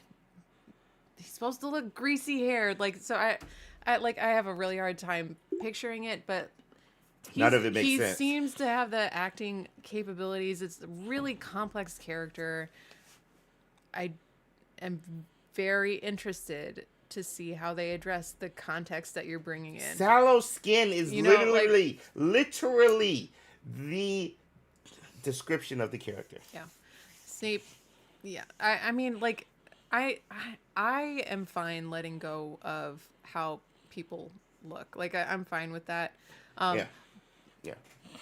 But it's a why. Yeah, it's a why. And how thoughtful is it? Or if you're just gonna take out one, put in one, and then everything continues on. Like if it makes sense for the story, if it makes sense for the thing over his arc, let's go. I'm down. Yeah, it's just when it starts to feel disingenuous, or when it seems like they expect to receive some kind of credit for doing it, and so it's like the motivation. Yeah, he seems like he can crush it. If he accepts he's going the to crush role, it. He's going to crush it. He'll crush it. He's going to crush it. But it just seems, why? Yeah. Why? Why?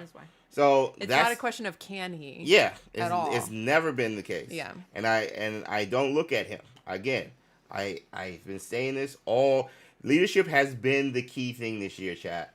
When I'm looking at all these failures when it comes to the gaming industry and the decisions that I'm making. And that's going to be applied here. Running my own channel, being a father and a husband.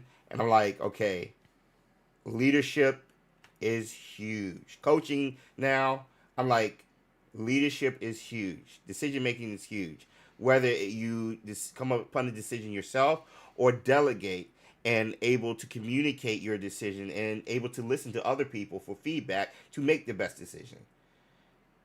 Those things aren't happening a lot based off what I'm hearing reports in regards to just the gaming industry alone. That's a whole nother thing. But that's been a huge topic this year. leadership. And so I just point to leadership. If you can't explain it as a showrunner narratively, then it's going to look bad. But if it makes sense and it's going to add to the character that we already know and love, yo, I'm down. Let's go. Like, I'm already excited about the show. I'm going to watch it. We'll do watch parties. That's not a thing. That's not an issue. I need you to explain it. That's all. I need you to have his back. That's all. As a leader. Yeah. As a company. I need you to have his back if this is the direction you want to go. Yeah. And it needs to make sense. And if he's Snape, then they have committed to having his back for 10 years. You know? So he's a main character. He is an huge character. Nuanced, complex character huge who character. Impacts all of the people around him. Everything. Like, he impacts the whole thing. He impacts the entire story. Yes. Like, such an important character, such a great role. Yep. They have committed to supporting him. If this is the person they picked. If they picked him, then because they offered. The this thing what is they are in. This is who they offered. This is the actor they offered the role to. So he hasn't accepted or whatever. We don't know anything specific details about the contract, whatever. Rylance, I believe, is in the same boat. Those are the only two officially that Warner Brothers, Discovery, HBO Max, and Wizarding World of Harry Potter has openly, officially come out and offered the role. There's only 2 characters and 2 actors that have been offered the role. The Mark Strongs, the Rachel Weisz's, the Brett Goldsteins, they're in the rumor mill. These are what Deadline, The Hollywood Reporter, Variety, they're all hearing that within WB, within HBO, they're all hearing that this is who the showrunner and the casting directors are eyeing for those roles. But my man here for Snape and Rylance are the only ones who have been offered a role. So keep that in mind with all those things. So this is going to be ever evolving, and we're going to start hearing more and more castings. The big one, obviously, is going to be the Golden Trio. Once we get that, I think we'll probably get that next year, early next year. It would be cool if we got it as a Christmas or a holiday present, but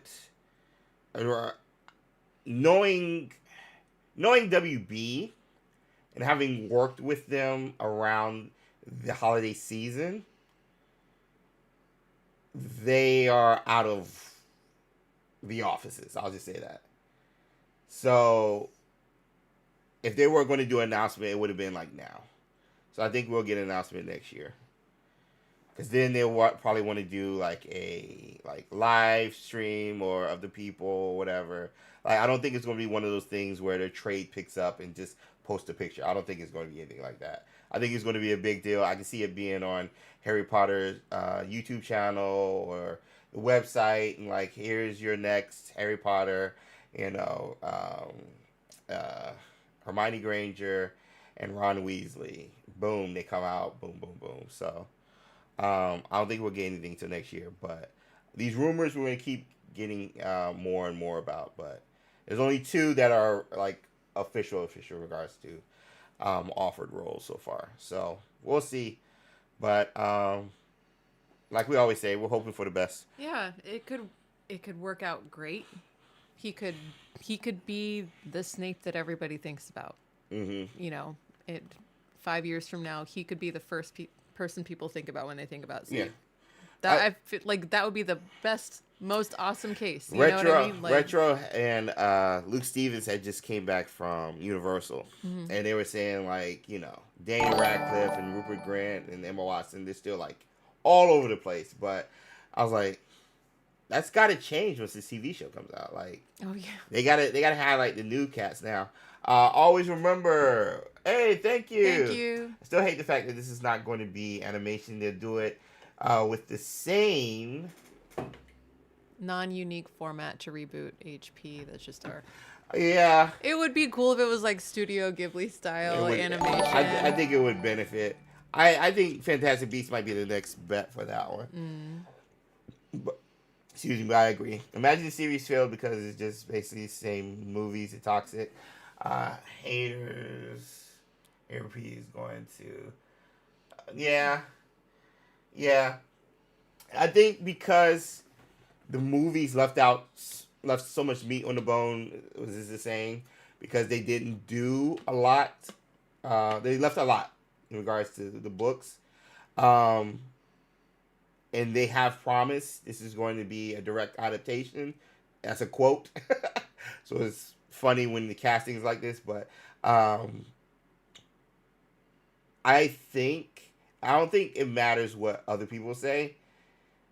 The fans are going to like that. What they read in the book is going to be on the big screen, whether it's on silver screen. I'm sorry, and so seeing the Sphinx in the maze, in the Goblet of Fire, or actually getting Voldemort's backstory, Tom Riddle Sr. and everything involved there, and the more stuff the stuff we miss with the Marauders, like all of those things, I think is what a lot of, and then Peeves obviously is what everybody who's a fan of the franchise is excited about when it comes to this TV show, and what have been excited about when it was announced.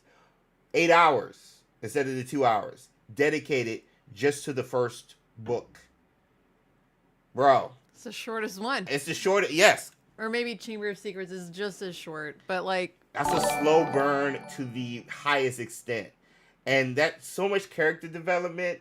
Sitting there with them in class, specifics, the quirkiness that the Wizarding World showcases that J.K. did in the books that was briefly skimmed over in the movies because they had to get to the overall story. The little exchanges, the little pranks, the detentions that they had to go to, like all of those things, I think, is just going to add to it. I think it'll be fun. And Always Remember said, then we could read the books. Why reboot into live action? I think it's because they're not primarily targeting the people who grew up with the movies. Yeah. They're trying to get a new generation of people to like Harry Potter. Yeah. And for them to do that, they're going to have to keep it fresh. Yeah.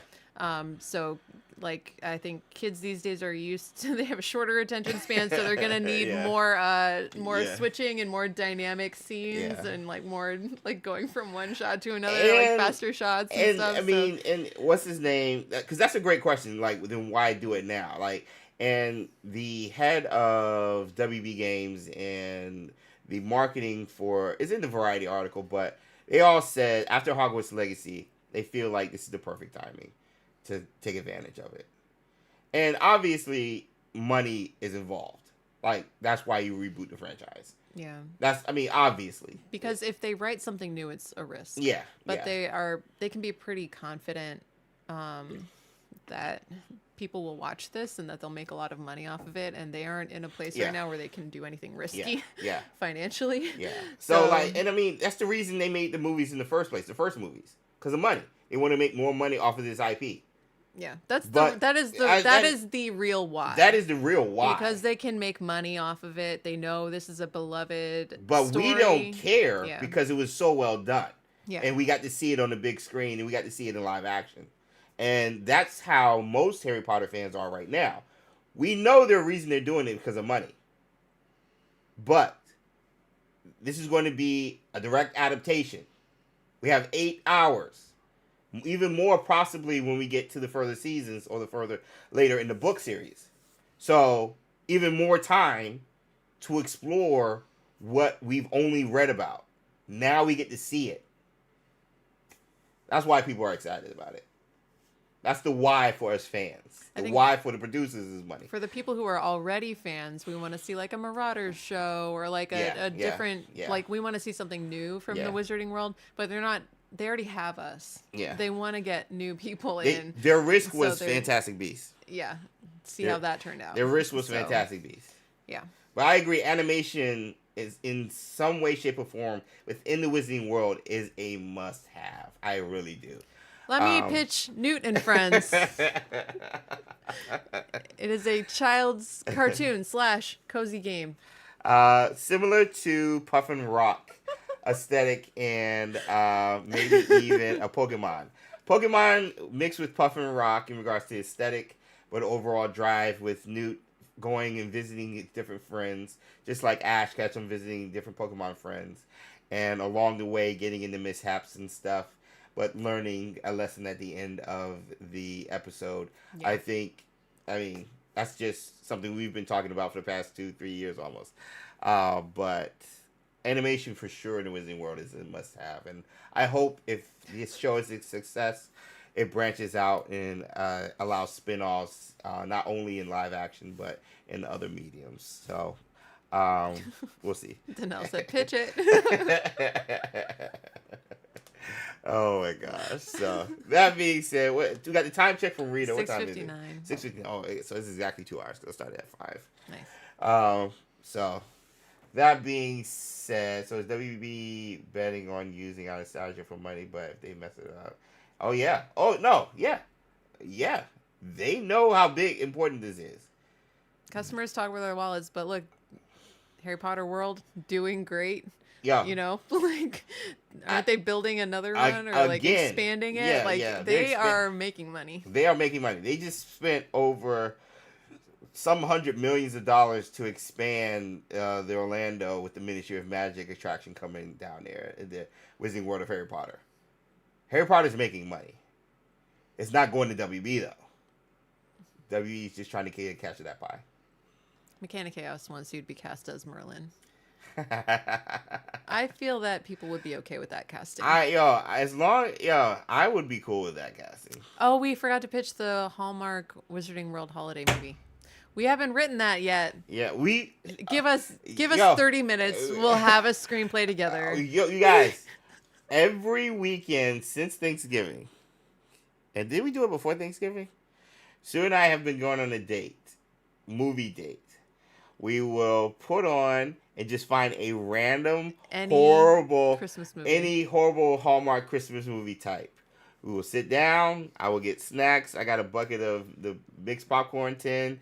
Last time I brought some other snacks and candies, and she drinks wine. I drink Mountain Dew, and we do a drinking game on how bad the show is, and we just comment. The kids have to go upstairs, and we turn off the lights down, and we just comment on how horrible the movies are. Katie said, I'm a corporate rep for Hallmark, FYI. Katie.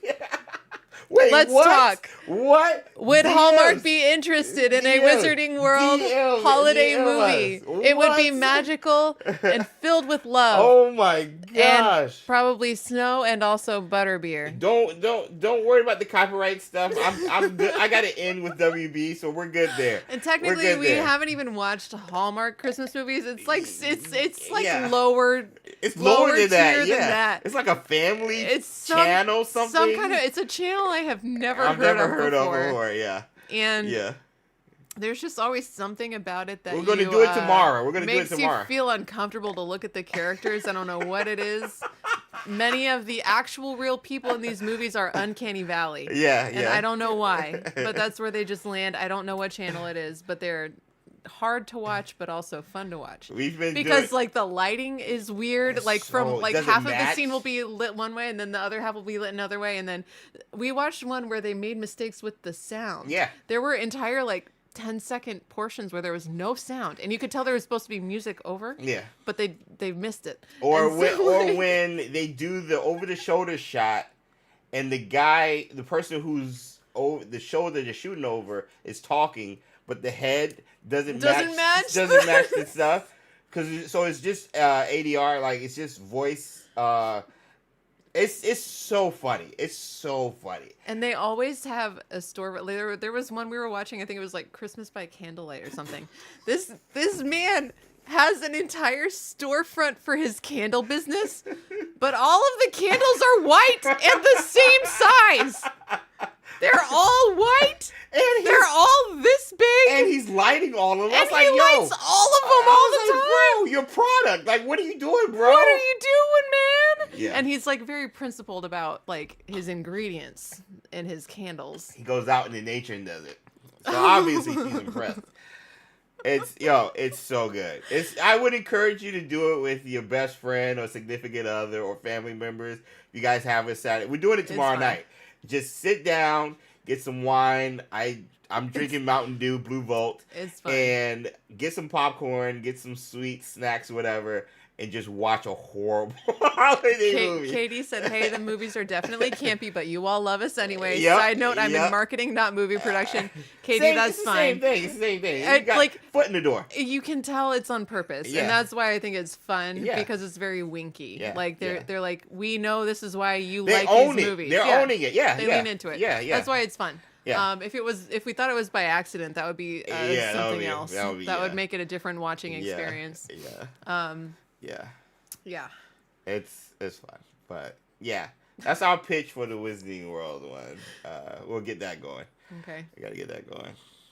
Yeah. This has been crazy. Well, this has been a crazy holiday. We still haven't done our shopping either. I've done maybe 5% of the shopping. Yeah. Yeah. We missed Cyber Monday. We had stuff listed and everything, and then like, so do we really need this? So, like, but anyway, it happens. It's fine. We're good in the clutch. So it's not my saying for no reason. But anyway, how many likes we got? Let's see. I don't know. I didn't get chocolate frogs. James. I forgot to get chocolate frogs. I'm sorry, chat. Cad Bane said it's Friday the 13th, the perfect day to watch The Nightmare Before Christmas. We got 108 likes. Ooh, Nightmare Before Christmas. That is true. That is true. No, we're looking for bad movies. I gotta do my Indiana Jones playthrough. Now that I got Emma Frost 2.0 running, I gotta do 2 more episodes of that so I can post that this weekend. XpectoMODE. XpectoMODE. Yes. Good look, gracious. Thank you guys. I don't know where I'd be. Let me get. Oh, Discord is not up here. I said, "What's this? What's this?" I forgot. Discord is not up here. Do I have to download Discord? We may need to do XpectoMODE next week. I thought I downloaded Discord.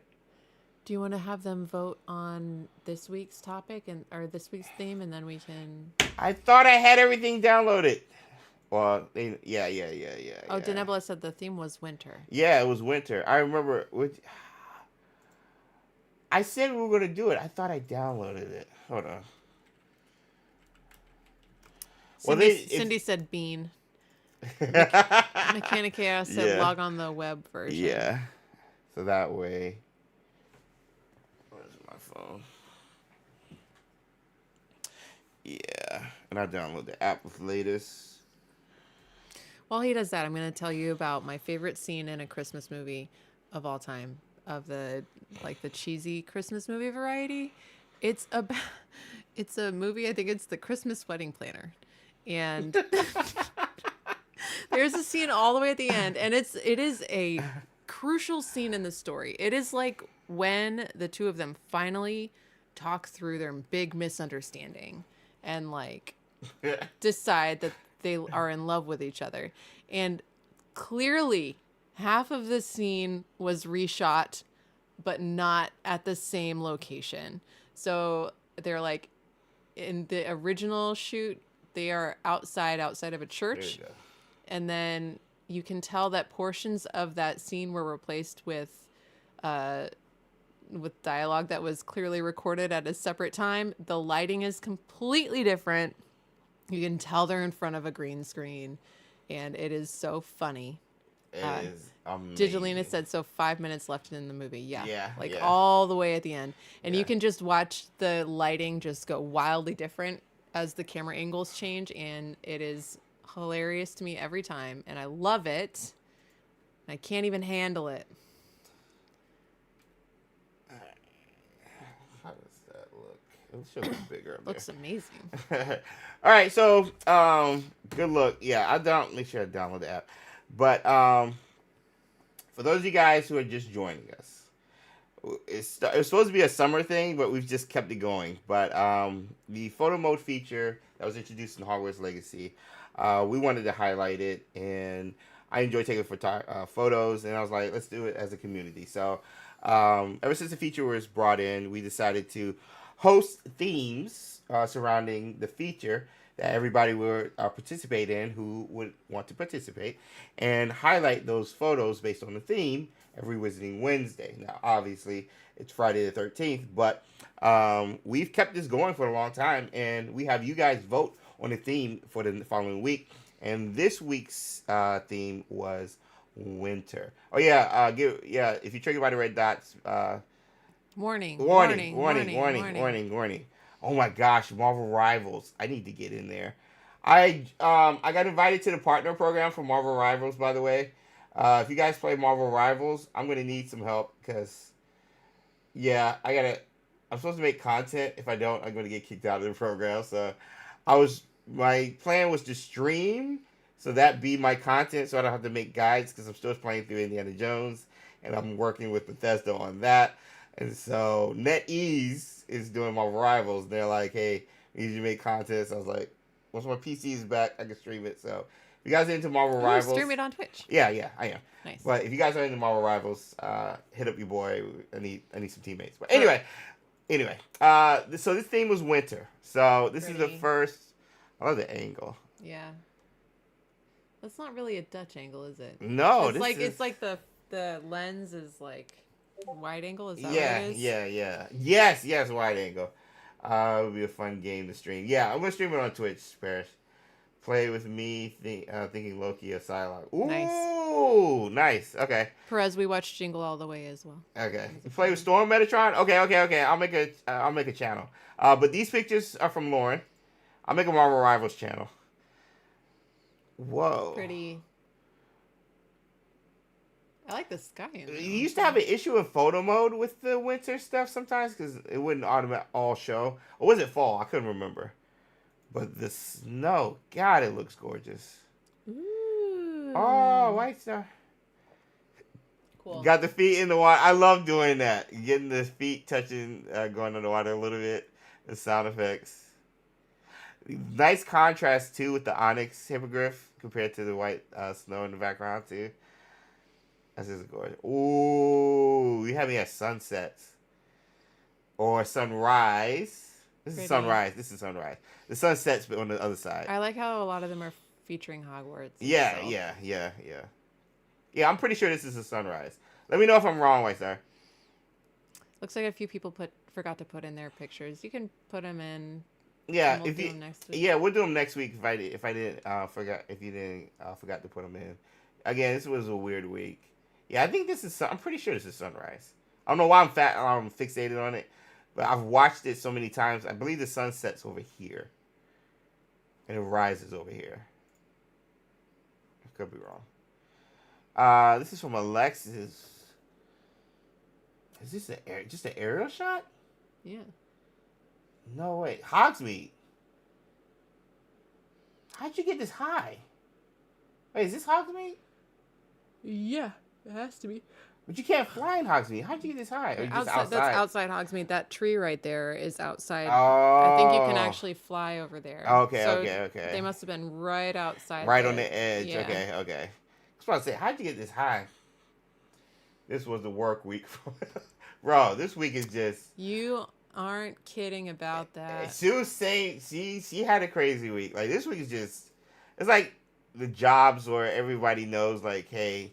You're about to go on break, so we're just going to make things chaotic. It's like the end of the year, everyone's tired, it's dark outside, we're cold. Yeah. Like, it's just... Yeah. I'm telling you, making all the content I made on laptop with one hand, man, I felt like doing it with one hand behind my back. It was so bad. It took forever just to export stuff. I like this, though. Yeah, I like it, too. I like the lighting. Especially with the snow in the back. I was like, yeah, like... It's cold, so yeah, I want a fire. This game makes me like want to go outside, but like there, not outside, right? Not outside here. Yeah. Outside here is not interesting. I want to go outside there. Agreed. Pretty. Wait, how'd you get all those people? Wait, never mind. Wait, what's this? Hogwarts. No, this part. The sun. It's on the wall. Oh, it's on the water. Okay. It's on the wall. Oh, okay. That's that like courtyard and yeah. Okay, I follow you. Yeah. God, how'd you get this far? That's crazy. How'd you get this far?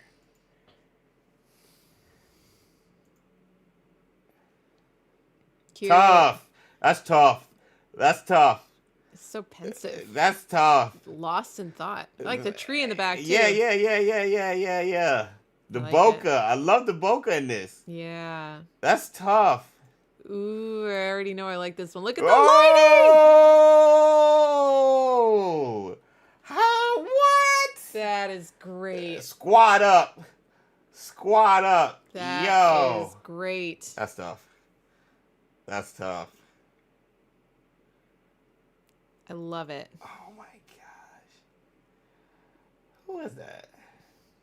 Melkasu. Well, Mel Caso, you killed it on that one. Who is it? Ina? Pretty. It's just so pretty. That's what I'm saying. This game is just gorgeous. So pretty. You did a PlayStation wrap up on the PlayStation for the year, and they do like how many hours you played in your top 5 games or whatever. Obviously, it's Hogwarts Legacy, but it was around over 500 some hours of Hogwarts Legacy. That's mostly you. Probably. That's mostly you. This year? Yeah, this year. Yeah, 500? Over 500 hours. Just at Hogwarts Legacy. What? Or it could be 500 hours total and maybe 100. I know I did my whole new profile this year, but when I saved, the last save I had for it, I think it's like a little less than 60 hours. Because you usually play like 2-hour increments max. Yeah. And maybe like 3 times a week on average. That's a lot. It's usually once every couple of weeks, actually. Yeah. But you were hitting it hard this summer, though. No, you were doing. No, it wasn't. You were doing stuff outside. It wasn't me. Cause Skull and Bones was like the next thing. Yeah. I put in a lot of hours to Star Wars Outlaws was the next game. Was the second game. Then Skull and Bones, and then I couldn't remember the other one. I gotta look at it. Well, we have 4 profiles on it. Yeah, so like Quidditch Champions was in my top 5 as well. Nice. So like I know, but the kids don't play any of those games. It's just between Sue and I. Yeah. Well, between the two of us, I've played it more this year. Yeah, that's what I'm saying. But you do photo mode. So that takes up a lot of hours. It's all you do. Wizards Unite. Wizards Unite was the same way. Wizards Unite all over again. Wizards Unite was the same way. Photo mode. That's what happened. Oh my gosh, great photos. 499 of those hours were you taking photos. Wait. Did you redo the one they did from the trailer? Huh. It looks like you captured it verbatim. That's awesome, by the way. Cool. Onyx Hippogriff, the contrast with the white snow, again, featured. I like it. Ooh, dragon. Ooh. How are y'all getting the dragons? That's during the quest. Oh, okay. Yeah. Okay. I thought you got this randomly. No, I was about to say. That's the quest location. Okay. It is. Nice cold ambiance. Yeah, winter. Winter is coming. Fog. Winter is coming. Winter is here. These are good. Who's this? Aether. Aether. Always. Ah, Crimson. The squid. You got the squid! Nice. With the snow. I still haven't gotten the squid yet. I played 500 hours of the game. Crimson's outfits are always so perfect. I know. It's always on point, Get bro. out of here. It's always on point. I can never make them look right. James says, I've tried really hard. Cute. Look at that. Just taking a stroll in the Scottish Highlands or Lowlands. Near Doug Bog. I know. Wait, what scarf is that? The owl one. Oh, okay. I like the scarf. Simple.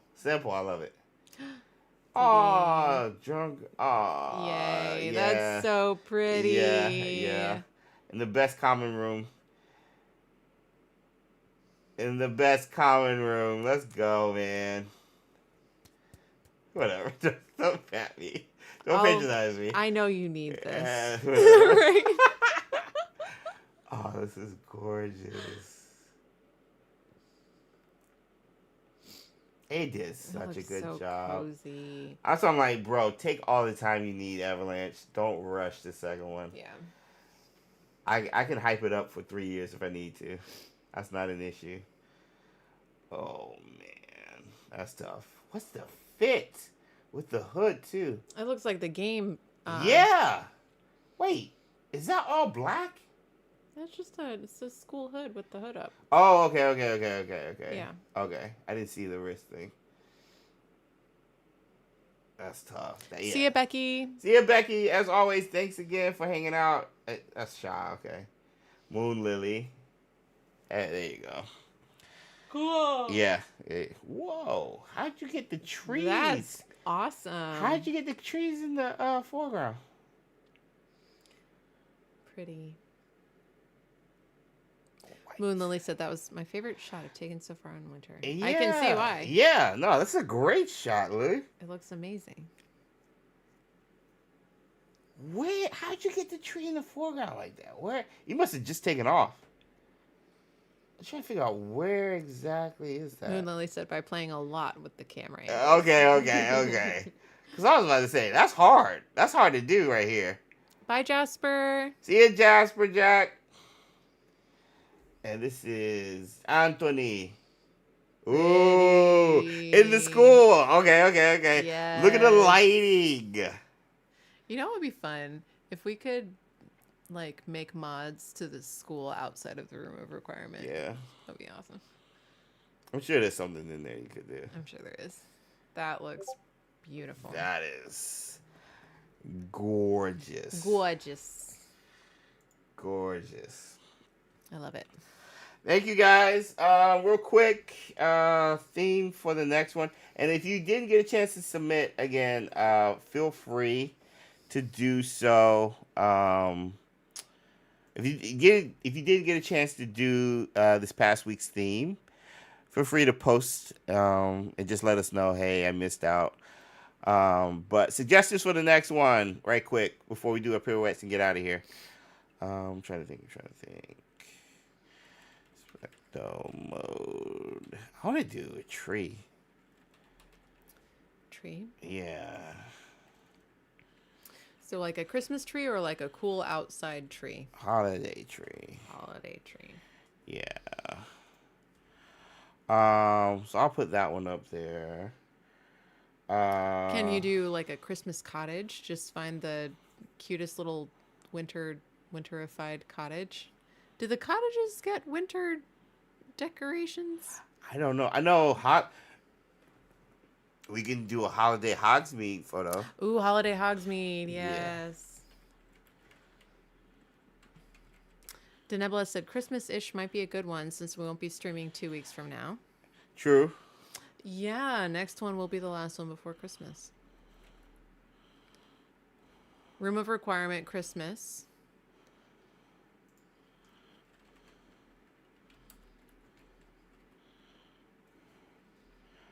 All right, and the last one, just holiday overall. Sure. All right, the poll is up. Yeah, I like those.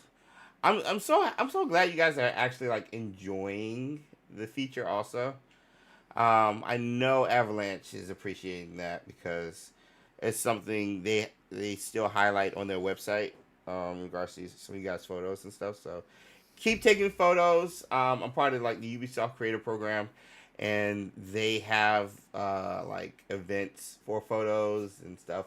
They're doing one now for Star Wars Outlaws and landscaping. And if you do like, if they pick a favorite one, and they give you like a copy of the game or stuff like that. So I think that's something WB should do with Hogwarts Legacy. For sure. If I was a part of the marketing team, I would be all up on it. Like, it was 70% off like this past Cyber Monday. So I'm like, yo, encourage people to go into the game, play the game, take a photo of the game, then you can get like, you know, an extra copy to give to a loved one or something for this holiday season or something. I don't know, but like, I think it would be cool to have contests. I've been thinking about like promoting the XpectoMODE outside of Wizarding Wednesday, because like I don't post it on like Twitter or Instagram or any of our socials, but I think it would be cool to like have a community of like photographers. I think it would be cool. But all right, let's do a pirouette, and then we'll get out of here, and we should be back next Wednesday, same bat time, same back schedule. I'll be posting my Indiana Jones gameplay videos, playthroughs. I'm sorry. Episode 3 should be up either Saturday night or Sunday, and then Monday for episode 4, because I got to play catch up. But Marvel Rivals, if you guys are into that, hit me up, and we'll have a dedicated channel. I gotta play. I gotta stream it this weekend. I have to, or I'm gonna get in trouble. Because they're giving like content creators like perks and stuff that we can claim in game, and they're really like stuff NetEase already does for Magic Awakened that WB didn't do. NetEase is doing for Marvel Rivals, and so yeah, I want to look good. I don't want to represent on a bad foot or anything. So. Do you want to end the poll? No, we'll do a pirouette and then we'll end the poll. Okay.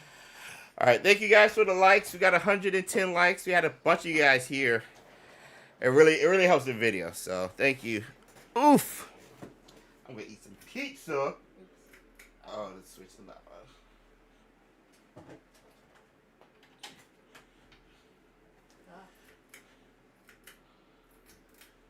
I was gonna say, how many times? The switch wasn't on. Oh, okay. Yeah. Oh, I have my shoes on. Oh no, I'm gonna try to do I this. have boots on, so I might fall. Yeah, I'm about to say, yours is slippery, yours is slick. No. Oh. These are like combat ready. Oh. Okay. 3. I don't have faith right now. It's not gonna go very well. This is not gonna go well. 3, 2, 1.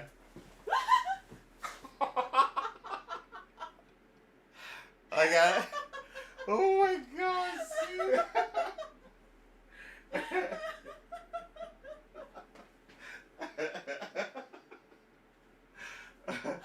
You did it though. You did it. You came across and then you fell. I do my own stunts. Yeah. You did it. Round of applause for Sue, everybody. Oh my gosh. My boot ran into the beanbag, and then I couldn't recover. And so I safely and athletically fell onto the beanbag. Planned it just for comedic timing purposes. What are you doing over there? My artwork. I forgot it was over here. James. It is 7:27. Oh, I'll show you later. Yeah. We dug out some of James's artwork from the closet over the past couple weeks, and he's just really great at art. And his art teachers in college were really upset that he was majoring in graphic design instead of fine art for reasons such as this.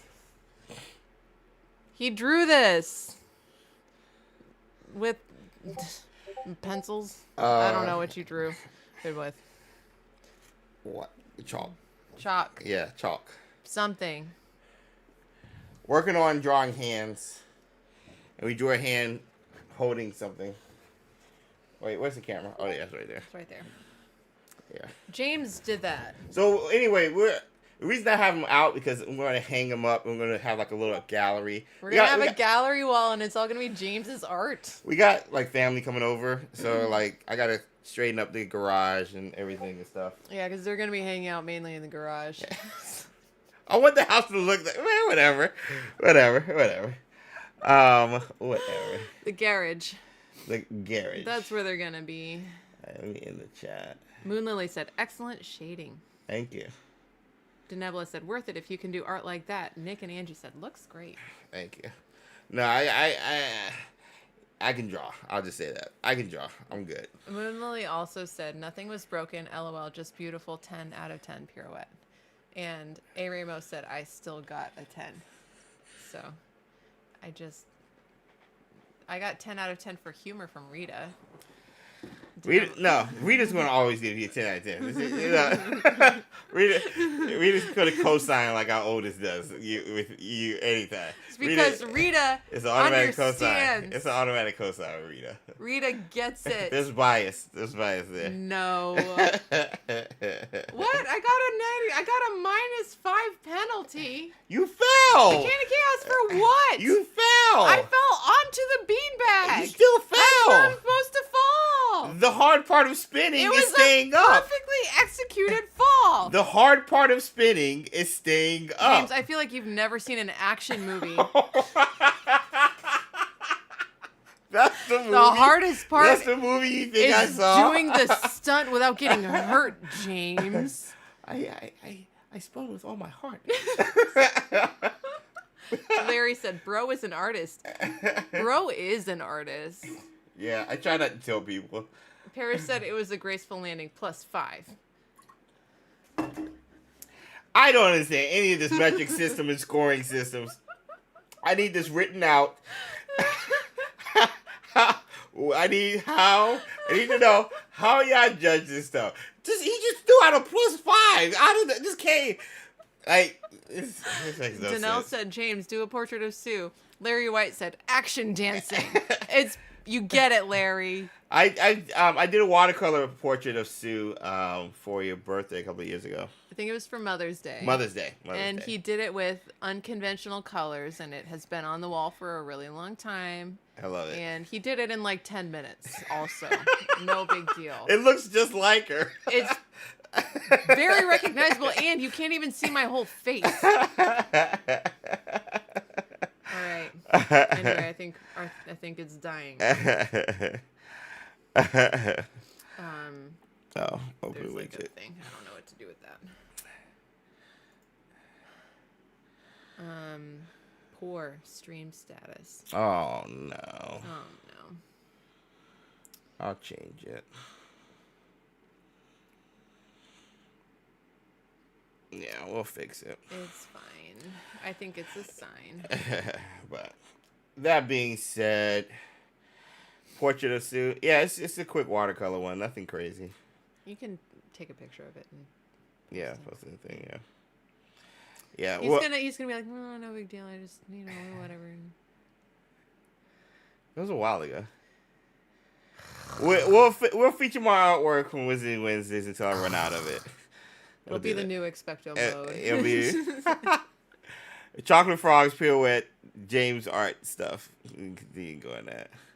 If you guys are experiencing buffering, it's on our end.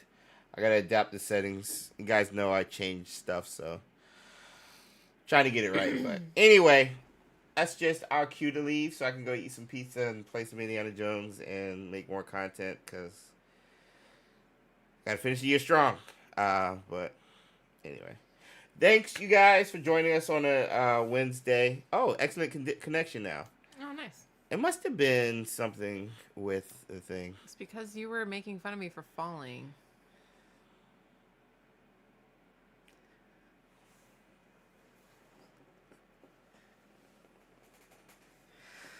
Sue, I'm so sorry for making fun of you falling. I know this was hard for you to go through. It was. That was a traumatic experience. I know you're a kung fu master, spin fu master. I am. And it's just not like you. And I should not have attacked you while you were at your lowest. Okay. And I'm so sorry. All right. Please forgive me. I don't want to sleep on the couch. I'm so sorry.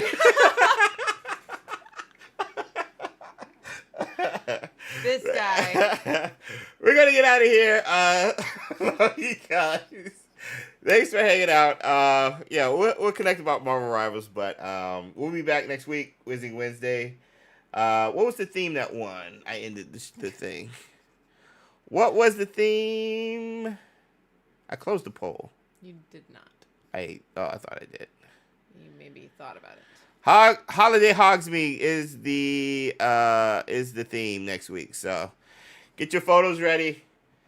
Can't wait to highlight them, show them off. But Until then, have a safe Friday the 13th. Enjoy your weekend with loved ones, family, and friends, whether it be in person or online in our Discord. Hint, hint. Link in the description below. Follow us on various social media, Instagram, Twitter, Facebook, and Discord. Yeah, more content coming. We don't do what we do without you guys. So, as always, it's always a pleasure just to see your faces and your names. It's been a minute, so we needed it this week. So, thanks for entertaining us. We'll see you guys in the next video. Don't I say video or stream? I can't remember. Video. Video, okay. Until next time.